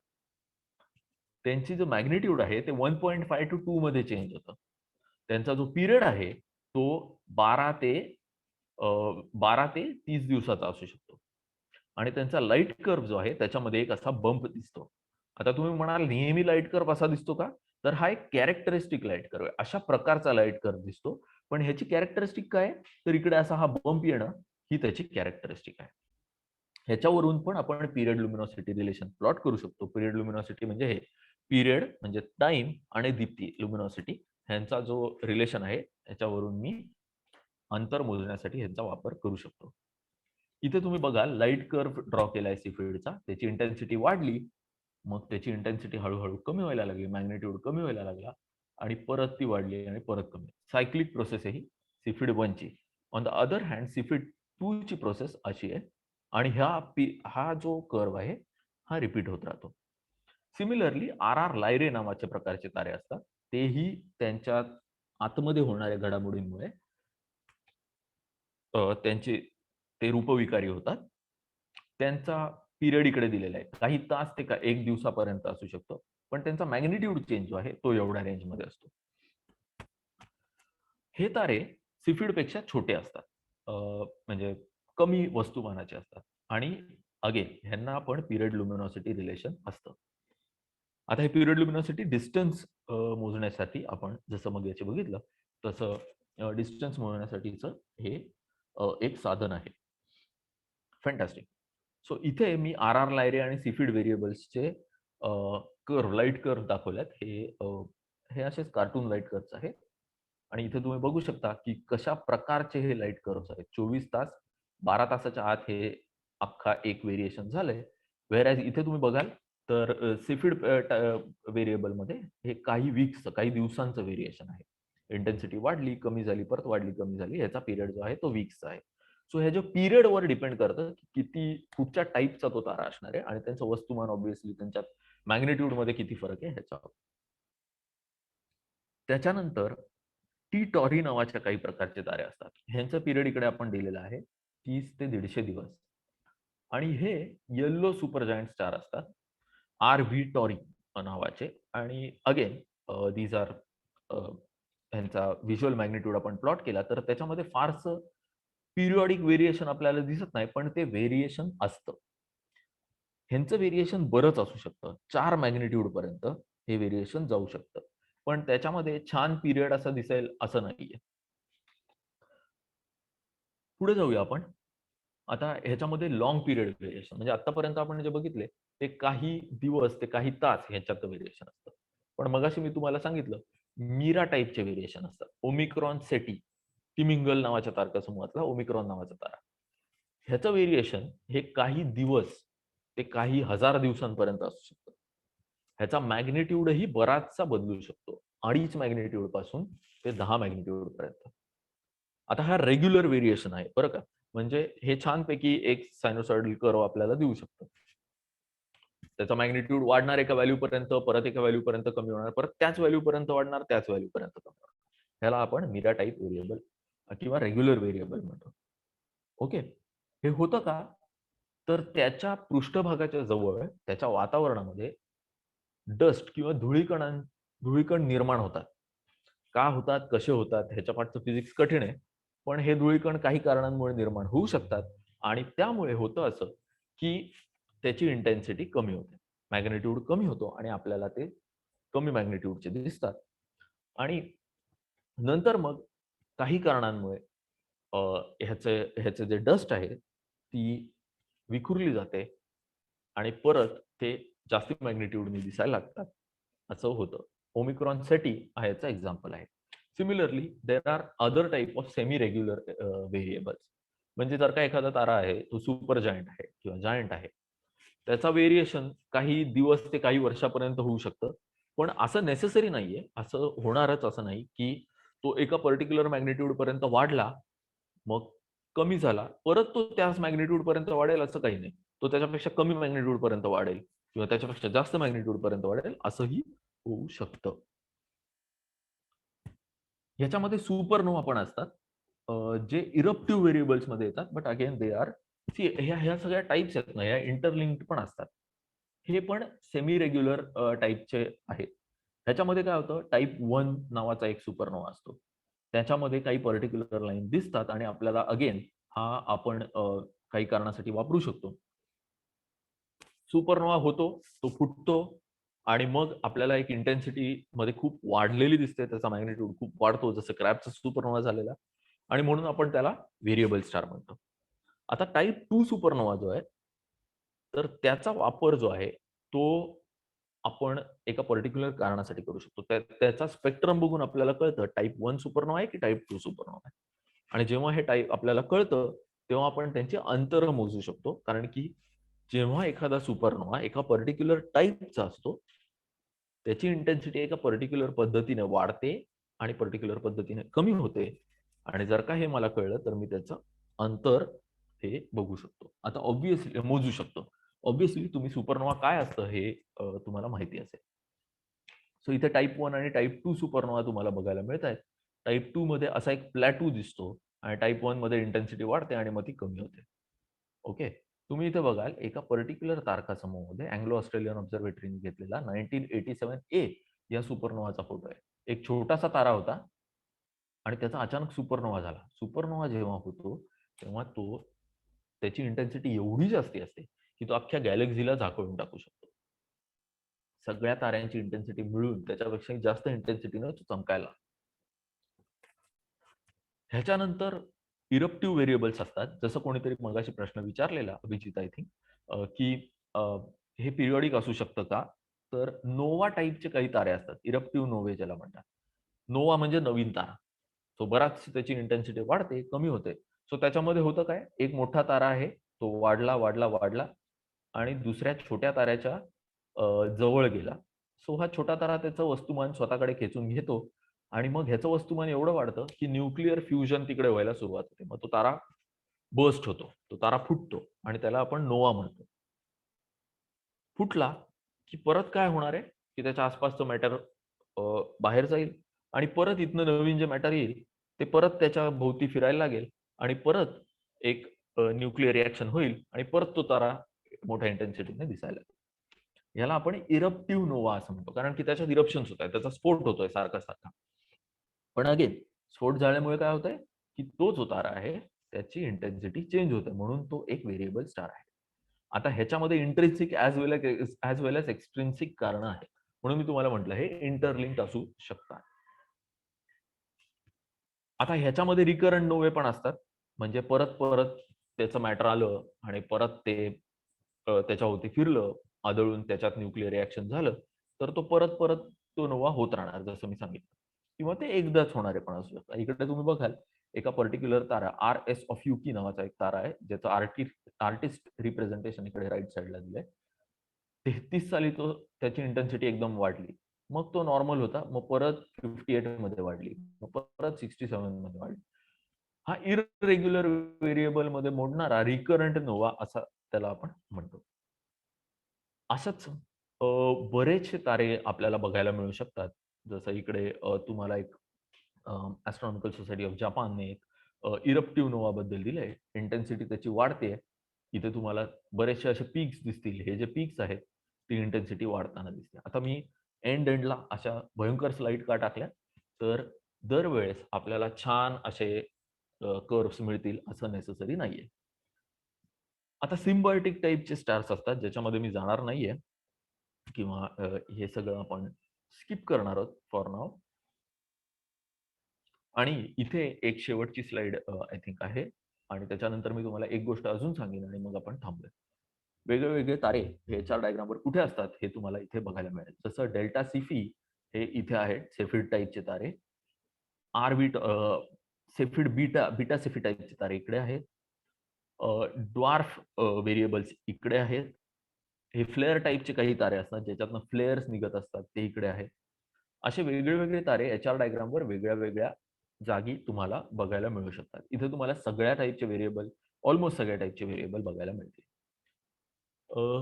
ह्याच्याच बरोबर मी तुम्हाला एक शेवटची गोष्ट सांगू इच्छितो. आपल्याकडे आय हॅव ओव्हरशॉट द टाईम 5 मिनिटं एक्स्ट्रा होऊन गेलेत. पण हे जे व्हेरिएशन्स आहेत ताऱ्यांमधले, हे प्लॅनेट्समुळेही होऊ शकतात. म्हणजे एखाद्या ताऱ्याभोवती जर का एखादा ग्रह फिरत असेल, तर त्या ताऱ्याची इंटेन्सिटी कमी होते आणि मग आपल्याला असं वाटतं की तो व्हेरिएबल आहे. हा एक्स्ट्रिन्सिक व्हेरिएबल मध्ये मोडणारा तारा आहे आणि ह्याचाच वापर करून आपण ग्रह शोधू शकतो. सांगायचा मुद्दा असा आहे की ह्याची इंटेन्सिटी किती कमी होते, तर असा अज्युम करा काही किलोमीटर लांब तुमच्यापासून एक लॅम्प पोस्ट ठेवलाय, एक स्ट्रीट लाईट ठेवलाय आणि त्याच्या समोरून एक मॉस्किटो गेला, एक मच्छर गेला, एक डास गेला. त्याची इंटेन्सिटी किती कमी होईल? तेवढी इंटेन्सिटी कमी होते. किंवा असं अझ्युम करा, तुमच्या समोर एक मोठी बिल्डिंग आहे, एक प्रचंड मोठी बिल्डिंग आहे, त्याच्यामध्ये हजारो खिडक्या आहेत. ओके, 10,000 खिडक्यांची मोठी बिल्डिंग आहे आणि तुम्ही त्याच्यापासून एक 500 मीटर अंतरावर उभे आहात. सगळ्या खिडक्यांमध्ये प्रकाश आहे, सगळ्या खिडक्यांमध्ये लाईट लावलेला आहे आणि एका खिडकीमध्ये एक माणूस 1 सेंटीमीटर ती खिडकी बंद करतो. 1 सेंटीमीटर, अख्ख्या खिडकीचा 1 सेंटीमीटर भाग बंद करतो. तुम्हाला ती इंटेन्सिटी चेंज दिसणार आहे का? तर नाही. खूप छोटी इंटेन्सिटी चेंज आहे. एवढा इंटेन्सिटी चेंज आपण प्लॅनेट शोधताना एक्सपेक्ट करत असतो. म्हणजे 1 पार्ट इन मिलियन असं त्याला म्हणतात. म्हणजे 1 मिलियन लाईट्स जर का मी लावले, 1,00,000 लाईट लावले, 10 लाख लाईट लावले, 10 lakh is 1 million, right. 10 lakh light लावले आणि त्याच्यातला 1 लाईट मी बंद केला.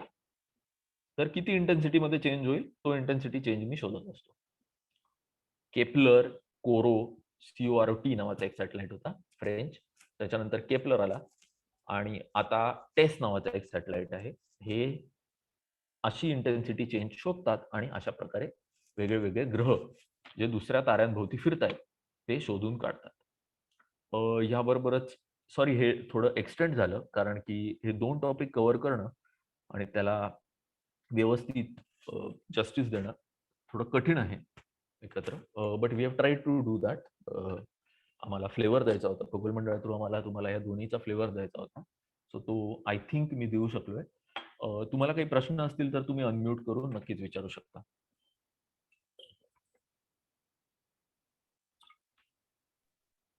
आपण प्रश्नोत्तर घेऊयात. कोणाला काही प्रश्न असतील आजच्या लेक्चरशी संदर्भात तर तुम्ही विचारू शकता. आज काही कारणामुळे अभय देशपांडे येऊ शकले नाही, त्याच्यामुळे त्यांचं अकाउंट वापरून मी लॉग इन केलं आणि पोस्टिंग आज मी करत आहे.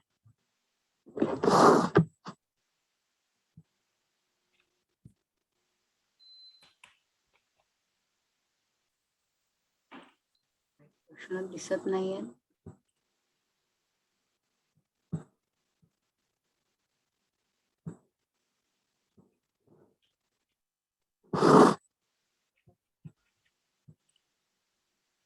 ओके, एक प्रश्न आलेला आहे मधुराकडून. In case of visual binary stars, their planets revolve around the system of 2 revolving stars, or both the stars revolve around each other with their planets revolving around them separately. If I understand this correctly, I think तुम्हाला असं विचारायचं आहे की जर का 2 binary stars आहेत, ठीक आहे, पहिली गोष्ट म्हणजे व्हिज्युअल बायनरी असतील तर ते सेपरेटेडही असू शकतात. आपल्याला बायनरी दिसत आहेत आणि त्यांच्या भोवती जर का प्लॅनेट्स असतील तर ते एक खूपच कॉम्प्लेक्स सिस्टम आपल्याला बघायला मिळेल की ते ताऱ्यांच्या भोवती फिरणारे ग्रह जे आहेत ते आयदर एकाच भोवती फिरत असतील जर का त्या ताऱ्यांमध्ये बरंचसं अंतर असेल तर, किंवा ते दोन्ही ताऱ्यांच्या भोवती एका पर्टिक्युलर कक्षेत फिरू शकत असतील. तसंही होऊ शकतं डिपेंडिंग ऑन त्यांची जॉमेट्री कशी आहे, ते बनले कसे आहेत, त्यांचे ऑर्बिट्स किती, म्हणजे ते किती एकमेकांच्या जवळ.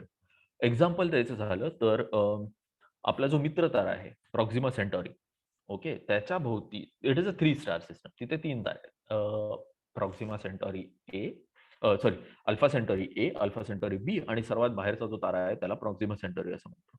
या ताऱ्यांमध्ये एका ताऱ्याभोवती काही ग्रह फिरत आहेत आणि ते आपण शोधलेले आहेत. सो ते सेपरेटली एका ताऱ्याभोवती फिरत आहेत. सो दोन्ही केसेस पॉसिबल आहेत, पण it will try to go to a stable orbit जिकडे ते ग्रह आहेत एका पर्टिक्युलर ताऱ्याभोवती फिरतील किंवा एका पर्टिक्युलर स्टेबल ऑर्बिटमध्ये जातील. सो असं उत्तर देणं कठीण आहे कारण की अजून तरी आपल्याला असं सिस्टम मिळालेलं नाहीये जिथे दोन्ही ताऱ्यांभोवती ग्रह फिरत आहेत, पण असं असू शकतं. खूप सुंदर प्रश्न होता हा. हॅलो. येस. हा सर, एक क्वेश्चन होता मला, की जो बिटलजूस आहे ओरायन कॉन्स्टलेशन मध्ये, करेक्ट. तर त्याचा कधीही नोवा होण्याची शक्यता आहे असं म्हणतात. पण बरोबर. काही थिअरीज असंही म्हणतात, की ते आज होईल का झाला आहे आणि आपल्यापर्यंत ती लाईट यायला अजून वेळ आहे, किंवा अजून खूप वर्षांनी होणार आहे, म्हणजे कदाचित हजारो वर्षांनी सुद्धा होऊ शकतो. मग आपण आता एवढ्या अगदी एका तुम्ही आता सांगितलं, की मिलियन्स मधून एक लाईट ऑफ करून सुद्धा आपण बघू शकतो ती इंटेन्सिटी. तर हे बिटलजूस बद्दल म्हणजे एक्झॅक्ट अनुमान अजून का लागत नाहीये? म्हणजे याचं नक्की काय आहे भानगड बिटलजूसची? ओके. आता ह्याच्यामध्ये मल्टिपल प्रश्न आहेत, तर मी ते डिकपल करून त्याची उत्तरं द्यायचा प्रयत्न करतो. सो सर्वात पहिले बिटलग्यूसची जी इंटेन्सिटी चेंज आहे, तर तो आपण सहज बघू शकतो. फॉर एक्झाम्पल 2019च्या डिसेंबरच्या ऑक्टोबर-नोव्हेंबरच्या आसपास बिटलग्यूसची इंटेन्सिटी कमी व्हायला लागली. त्याचे मॅग्निट्यूड कमी होताना आपल्याला दिसत होतं. झालं काय होतं, तर बिटलग्यूस मधनं काही मॅटर बाहेर पडलं. ओके. काही कारणांमुळे त्याच्यातनं काही मॅटर बाहेर पडलं. त्याचं वस्तुमान थोडंसं बाहेर फेकलं गेलं. ते वस्तुमान बाहेर पडलं आणि ते थंड झालं आणि ते इतकं डेन्स झालं, की आपल्याला त्याच्यातनं प्रकाश बाहेर दिसेनासा झाला. आणि त्यामुळे बिटलग्यूसची इंटेन्सिटी कमी व्हायला लागलेली. लोकांना असं वाटलं, की कदाचित हा सुपरनोव्हा होणार आहे. पण तसं काही झालं नाही. आता अ, हे तुमच्या एका प्रश्नाचं उत्तर आहे, की आपण म्हणतो, की आपण 1 पार्ट इन मिलियन मध्ये त्याचा हे करू शकतो, इंटेन्सिटी मोजू शकतो. तर हे त्याचं उत्तर आहे, की हो, आपण मोजू शकतो. आपण बघतो बिटलग्यूसची इंटेन्सिटी चेंज झालेली आहे ती. आता दुसऱ्या पार्टवर येऊया. बिटलग्यूस आपल्यापासून काहीशे प्रकाश वर्ष अंतरावर आहे. ठीक आहे. लेट्स अझ्युम की तो आपल्यापासून 100 प्रकाश वर्ष अंतरावर आहे. आता बिटलग्यूसवर जर का काहीही घटना घडली, तर ती आपल्याला किती वेळाने दिसेल? तर प्रकाशाला ती घटना झाल्यावर इथपर्यंत पोहोचायला जितका वेळ लागेल, तितक्या वेळाने म्हणजे 100 वर्षांनी दिसेल. सो डिसेंबर 2019, ऑक्टोबर 2019, डिसेंबर 2019 मध्ये जे काही घडलं, ते बिटलग्यूसवर कदाचित 100 वर्षापूर्वी घडलेलं असेल. त्याचा प्रकाश आत्ता आपल्यापर्यंत पोहोचतोय. तसंच बिटलग्यूस हा जो सुपरनोव्हा जो होणार आहे, तो जर का 100 वर्षापूर्वी झाला असता, तर तो आपल्याला आत्ता दिसला असता. पण जर का लेट्स से आज झाला तो, तर आपल्याला तो 100 वर्षानंतर दिसायला लागेल. ओके. हा तुमच्या दुसऱ्या प्रश्नाचं उत्तर. आता तिसरा प्रश्न तुमचा असा होता, की बिटलग्यूस चा सुपरनोव्हा होत नाहीये, का होत नाहीये? याच्या मागचं कारण काय आहे? आपल्याला अजून ते का नीट कळलेलं नाहीये. तर ती भानगड अशी आहे, की आपण जेव्हा ताऱ्यांचा अभ्यास करतो, त्याचा सर्वात मोठा प्रॉब्लेम असा आहे, की आपण ताऱ्यांवर जाऊ शकत नाही. ताऱ्यांचे अंतर्भाग बघू शकत नाही आणि त्यामुळे आपण जो अभ्यास करतो, तो आपल्याला एरर बार्स जे असतात, ते खूप जास्ती असतात. सूर्याचं तापमान, सूर्याची त्रिज्या, सूर्याच्या आतमध्ये होणाऱ्या काही घडामोडी, सूर्याचा अंतर्भाग कसा आहे, हे आपल्याला 99% करेक्ट माहिती आहे. त्याचं कारण असं आहे, की आपण ॲस्ट्रोसिस्मॉलॉजी नावाचा अभ्यास करतो. म्हणजे ताऱ्यांवर जे भूकंप येत असतात, त्याचा अभ्यास करून आपण काही गोष्टी आपण त्या ताऱ्यांचा अभ्यास करू शकतो. पण आपण हे प्रेडिक्ट करणं, की किती वर्षात ताऱ्याचा एक्झॅक्टली प्रेडिक्ट करणं हां, की किती वर्षात ताऱ्याचा सुपरनोव्हा होईल किंवा किती वर्षानंतर होईल किंवा किती वेळ अजून लागेल, हे अजून आपण नीट व्यवस्थित एकदम करेक्ट सांगू शकत नाही. त्याचा एरर बार जो आहे जास्त आहे.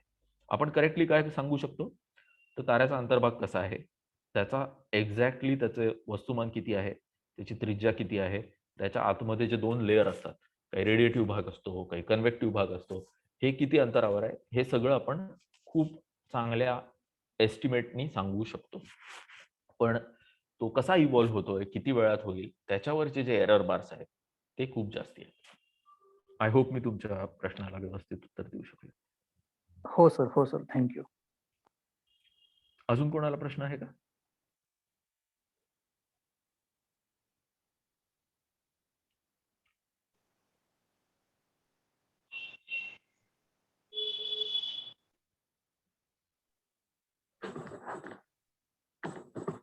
ओके. आय हां, सर प्लीज सर विचारा. सर मीच बोलतोय देवेंद्र सर. हां, हां. तर एक सर नॉन सायंटिफिक क्वेश्चन विचारू शकतो का? म्हणजे ज्याचा फक्त एक थिअरी वाचलेली होती कुठेतरी. तर हां, नक्कीच विचारू शकता तुम्ही. अ, ओके. Thank you sir.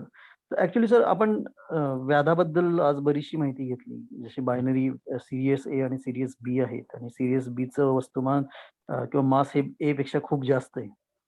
वगैरे, हो. वगैरे. तर सर एक पुस्तक वाचण्यात आलं होतं. तर त्या पुस्तकामध्ये पृथ्वीवर माणूस उतराच म्हणून बऱ्याच लोकांनी बऱ्याच ठिकाणी हे हं, वाचलेलं होतं. राइट. त्यामध्ये सर एक असा रेफरन्स आलेला आहे, की साऊथ आफ्रिकामध्ये एक आदिवासी जमात आहे, की ज्यांना टीव्ही सुद्धा माहीत नाही, ज्यांना म्हणजे कपडे सुद्धा माहीत नाहीत. म्हणजे ते झाडपाला वगैरे अजूनही लावतात हं, शरीराभोवती. पण ते दर 50,000 वर्षांनी एक सण साजरा करतात आणि ते पिढ्यानपिढ्या एकमेकांना ते पास ऑन करत आलेले आहेत. आणि तो जो आहे तो जो उत्सव आहे, तो असा आहे की 2 धान्यांचं पूजन करतात ते. आणि त्याचं जे 2 धान्य आहे, त्यातलं जे छोटं धान्य आहे, त्याचं मास हे मोठ्या धान्यापेक्षा जास्त आहे. आणि त्या हं. धान्याची पूजन करतात आणि ते बरोबर त्या व्याधाकडे बघून नमस्कार करतात. त्या व्याधाकडं. आता हे ओके. अशी हां, सो जेव्हा मी तुम्हाला सांगितलं तुम्ही विचारू शकता, तर ऑफ एक कोर्स एक तुम्ही विचारू शकता, पण त्याचं उत्तर मी देऊ शकतो की नाही ह्याची काही गॅरंटी नाही. सर अ, फक्त एकच अजून जोड प्रश्न आहे याला, की ओरायनचे जे ओरायनचा जो बेल्ट आहे ना, त्याच्यामध्ये हं, जे 3 स्टार जे दिसतात आपल्याला पृथ्वीवरून जे व्हिजिबल आहे. हं. तर असं म्हणतात, की इजिप्तचे जे पिरॅमिड आहे ते बरोबर त्याच्या दिशेलाच आहेत. म्हणजे ते त्या 3 स्टार्सच्याच बरोबर एका लाईनमध्ये आहेत. तर हे सुद्धा हं, खरं आहे का? म्हणजे एक एक सामान्य उत्सुक असणं हं. म्हणून विचारतोय मी. ओके. थँक दोन्ही प्रश्नाची उत्तरं अशी. पहिल्या प्रश्नाचं उत्तर म्हणजे 50,000 वर्ष तुम्ही जे म्हणताय, तर हा आकडा नक्कीच चुकलेला आहे. 50,000 वर्ष म्हणजे अ, 50,000 वर्षांपूर्वी अ, मला माहीत नाही म्हणजे माणसाची सॉरी सर, कदाचित ते 50 वर्ष असू शकतं. माझा तर खूप हां. दिवस झाले वाचून. पण सो कदाचित पिढ्यानपिढ्या म्हणजे ते 50 वर्ष असू दुसरी शकतं. गोष्ट म्हणजे मी याबद्दल वाचलेलं नाहीये. त्यामुळे मला त्या प्रश्नाचं उत्तर देता येणार नाही. अ, पिरॅमिडचा जो प्रश्न आहे, त्यामध्ये असं आहे, की पिरॅमिड बनवताना हो, त्यांनी काही ताऱ्यांचे रेफरन्सेस घेतल्यात असं म्हणतात. फॉर एक्झाम्पल पिरॅमिड बनवताना आपला जो थुबान नावाचा एक तारा होता. तो त्यावेळेसचा पोल स्टार होता. पण अजूनही एक्झॅक्टली हे सगळं प्रूव्ह झालेलं नाहीये, की पिरॅमिड बनवताना नक्की कसं काय केलेलं, काय केलं. सो बऱ्याचशा थिअरीज लोकं मांडत असतात. बऱ्याचशा थिअरीज सांगत असतात. फॉर एक्झाम्पल तुम्ही जर का एक छान पिक्चर बघितला असेल मेन इन ब्लॅक नावाचा. त्याच्यामध्ये हं. एका मांजरीच्या गळ्यात एक घंटी असते. एक काहीतरी मणी असतो आणि ते आपलं विश्व असतं असं त्यांनी दाखवलंय आणि ते ओरायनच्या बेल्ट मधल्या ताऱ्यांच्या दिशेने ते राहत असतात असं काहीतरी आहे. सो अशा थिअरीज येत असतात. पण जोपर्यंत आपल्याकडे कन्क्लुसिव्ह प्रूफ काही नाहीये, तोपर्यंत आपण त्याच्यावर जास्ती काही न बोललेलं बरं. दुसरी गोष्ट जेव्हा पण तुम्ही अशा काही कुठच्याही थिअरीज कोणाला हे हे म्हणजे सगळ्यांनाच अ, उद्देशून आहे, की असं तुम्ही काही वाचता, तेव्हा आपल्याला काही प्रश्न विचारायचे असतात स्वतःला, की ह्याच्यात दिलेले आकडे बरोबर आहेत का? Do that make sense? Like 50,000 for example किंवा ह्याला काही प्रूफ आहे का? म्हणजे सायंटिस्ट्सनी हे काही प्रूव्ह केलंय का? कुठच्या एखाद्या छान पुस्तकात किंवा अशा पुस्तकात जे एखाद्या सायंटिस्टने लिहिलेलं आहे, त्याच्यामध्ये काही प्रूफ ह्याच्याबद्दल माहिती दिलेली आहे का? दिली आहे तर ती काय दिली आहे? जर का तसं नसेल, तर खगोल मंडळासारख्या ज्या संस्था आहेत, आमचे Facebook पेज आहेत. अशा बऱ्याच संस्था आहेत भारतात. विज्ञान प्रसार आहे. पुण्याला काही संस्था आहेत. अ, नेहरू प्लॅनेटेरियम आहे, नेहरू सायन्स सेंटर आहे. अशा बऱ्याच संस्था आहेत. ह्यांचे Facebook पेज आजकाल खूप सर्रास अवेलेबल आहेत. तुम्ही ह्यांच्याशी कॉन्टॅक्ट करून माहिती करू शकता, की ही माहिती आम्हाला मिळाली आहे. ही बरोबर आहे का? खरी आहे का? आणि जेव्हा तुम्हाला त्या लोकांकडनं एका चांगल्या सोर्सकडनं कळेल, की हां, ही माहिती खरी आहे बाबा. ह्याचे पेपर आलेले आहेत. ह्याच्याबद्दल रिसर्च झालेला आहे. तेव्हा आपण ती माहिती अ, बाकीच्यांपर्यंत पोहोचवू शकतो. थोडक्यात Google करूनही तुम्ही माहिती काढू शकता. पण Googleवर असं होतं, की कुठची माहिती उपयुक्त आहे. जसं मला कोणीतरी सांगितलं, "अरे हां, जेनेटिक्समध्ये असं-असं काहीतरी झालंय." पण मी जेनेटिक्सचा अभ्यास नाही करत. त्यामुळे Googleवर जाऊन मला हे कळणार नाही, की जेनेटिक्समध्ये झालेलं नक्की चांगले जर्नल्स कोणते आहेत, जिथले पेपर चांगले असतात नक्की कोण एक्सपर्ट आहे त्यातला. मग ते एक्सपर्ट शोधून मी त्याच्याकडनं माहिती घेतली तर ठीक आहे. पण मी नुसतं गुगल केलं तर कोणीही काही लिहिलेलं असेल आणि आपण ते वाचलं तर ते कदाचित आपल्याला मिसलीड करू शकतं. सो म्हणजे मला तुमच्या प्रश्नांबद्दल फारशी माहिती नाहीये. पण मला असं वाटतं की आपण त्याच्याबद्दल जास्ती अभ्यास केल्यावरच बोललेलं बरं. Okay, thank you sir, thank you. Okay. अजून कोणाला काही प्रश्न असतील तर तुम्ही विचारू शकता. पण आपण खूप ओव्हरशूट केली आहे वेळ. I am sorry hello. About that. Hello. हा सर, अनिकेत जोशी बोलतोय. एक थोडा वेगळा प्रश्न विचारायचा आहे. हां, तुम्ही विचारा. आता बरेचसे रिडिंग्स आणि ऑब्झर्वेशन्स वगैरे दाखवले. तर मला एक क्युरिओसिटी म्हणून विचारायचं आहे की हे सगळे ऑब्झर्वेशन्स किंवा रिडिंग्स जे काय आहेत, ते सायंटिस्ट इंडियातल्या कुठल्या लॅबमध्ये किंवा इंडियातल्या कुठल्या ऑब्झर्वेटरी मध्ये घेऊ शकतात का you will have to depend on NASA or some other space laboratories for these readings or for these observation? Okay. मी जे ऑब्झर्वेशन्स दाखवले ते तुम्ही डेफिनेटली इंडियातनं घेऊ शकता. हनलेचा टेलिस्कोप किंवा कवालूरचा टेलिस्कोप, कारण की हे खूप प्रिलिमिनरी आहे. For example American association for variable stars observation, okay, AAVSO असं नावाची एक संस्था आहे अमेरिकेत. ह्याच्यामध्ये सगळे आपल्यासारखे हौशी खगोलशास्त्रज्ञ आहेत ज्यांच्या टेलिस्कोप्स छोटे आहेत. ते टेलिस्कोप्स वापरून त्यांनी रूपविकारी ताऱ्यांचा अभ्यास केलाय आणि त्याची इंटेन्सिटीचे प्लॉट्स त्यांनी बनवले. सो डेफिनेटली मी जे काही बोललोय त्यातले बऱ्याचशा गोष्टी ऑलमोस्ट 95% मे बी मोर आपण इंडियातनं नक्कीच घेऊ शकतो आणि असे ऑब्झर्वेशन्स नेहमी घेतले जातात इंडियातनं. पल्सारचे ऑब्झर्वेशन असू दे, वेगळ्या वेगळ्या ग्रहांभोवती फिरणाऱ्या ताऱ्यांभोवती फिरणाऱ्या ग्रहांचे ऑब्झर्वेशन्स असू दे, काही स्पेसिफिक बायनरी स्टार्सचे असू दे, हे ऑब्झर्वेशन भारतातनं घेतले जाऊ शकतात आणि घेतले जातात.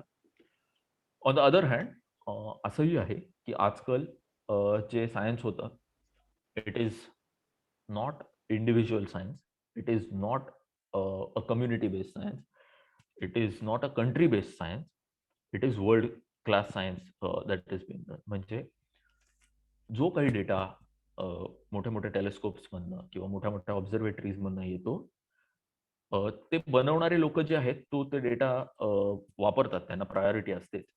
पण हा डेटा इव्हेंच्युअली पब्लिकला ओपन केला जातो, सगळ्या पब्लिकला मिळतो तो data. So it is more of a humanity kind of thing. Okay, thank you sir. So I think आपण इथे थांबूया आणि जर का तुम्हाला प्रश्न असतील तर तुम्ही डेफिनेटली आमच्यापर्यंत ते पाठवू शकता आणि मला नक्कीच आवडेल त्याची उत्तरं द्यायला. Thank you for the patience. हो, आपण आता इथे थांबूयात. सगळ्यांना धन्यवाद. प्रितेश, तुला सुद्धा धन्यवाद. हा विषय तसा अवघड होता आणि एका लेक्चरमध्ये तो उलगडून सांगायचं म्हणजे कठीण काम होतं, पण खूपच ते यशस्वीरित्या केलेलं आहेस. थँक्यू. आणि तर काही प्रश्न असतील तर आपण ते एखाद्या वेळेस पुढच्या लेक्चरमध्ये घेऊया किंवा तुम्हाला आम्ही खगोल मंडळाचे कॉन्टॅक्ट्स देऊ, त्याच्यावरही तुम्ही ते विचारू शकता. आणि इथे आपण आता थांबूयात आणि पुढच्या शनिवारी भेटूयात.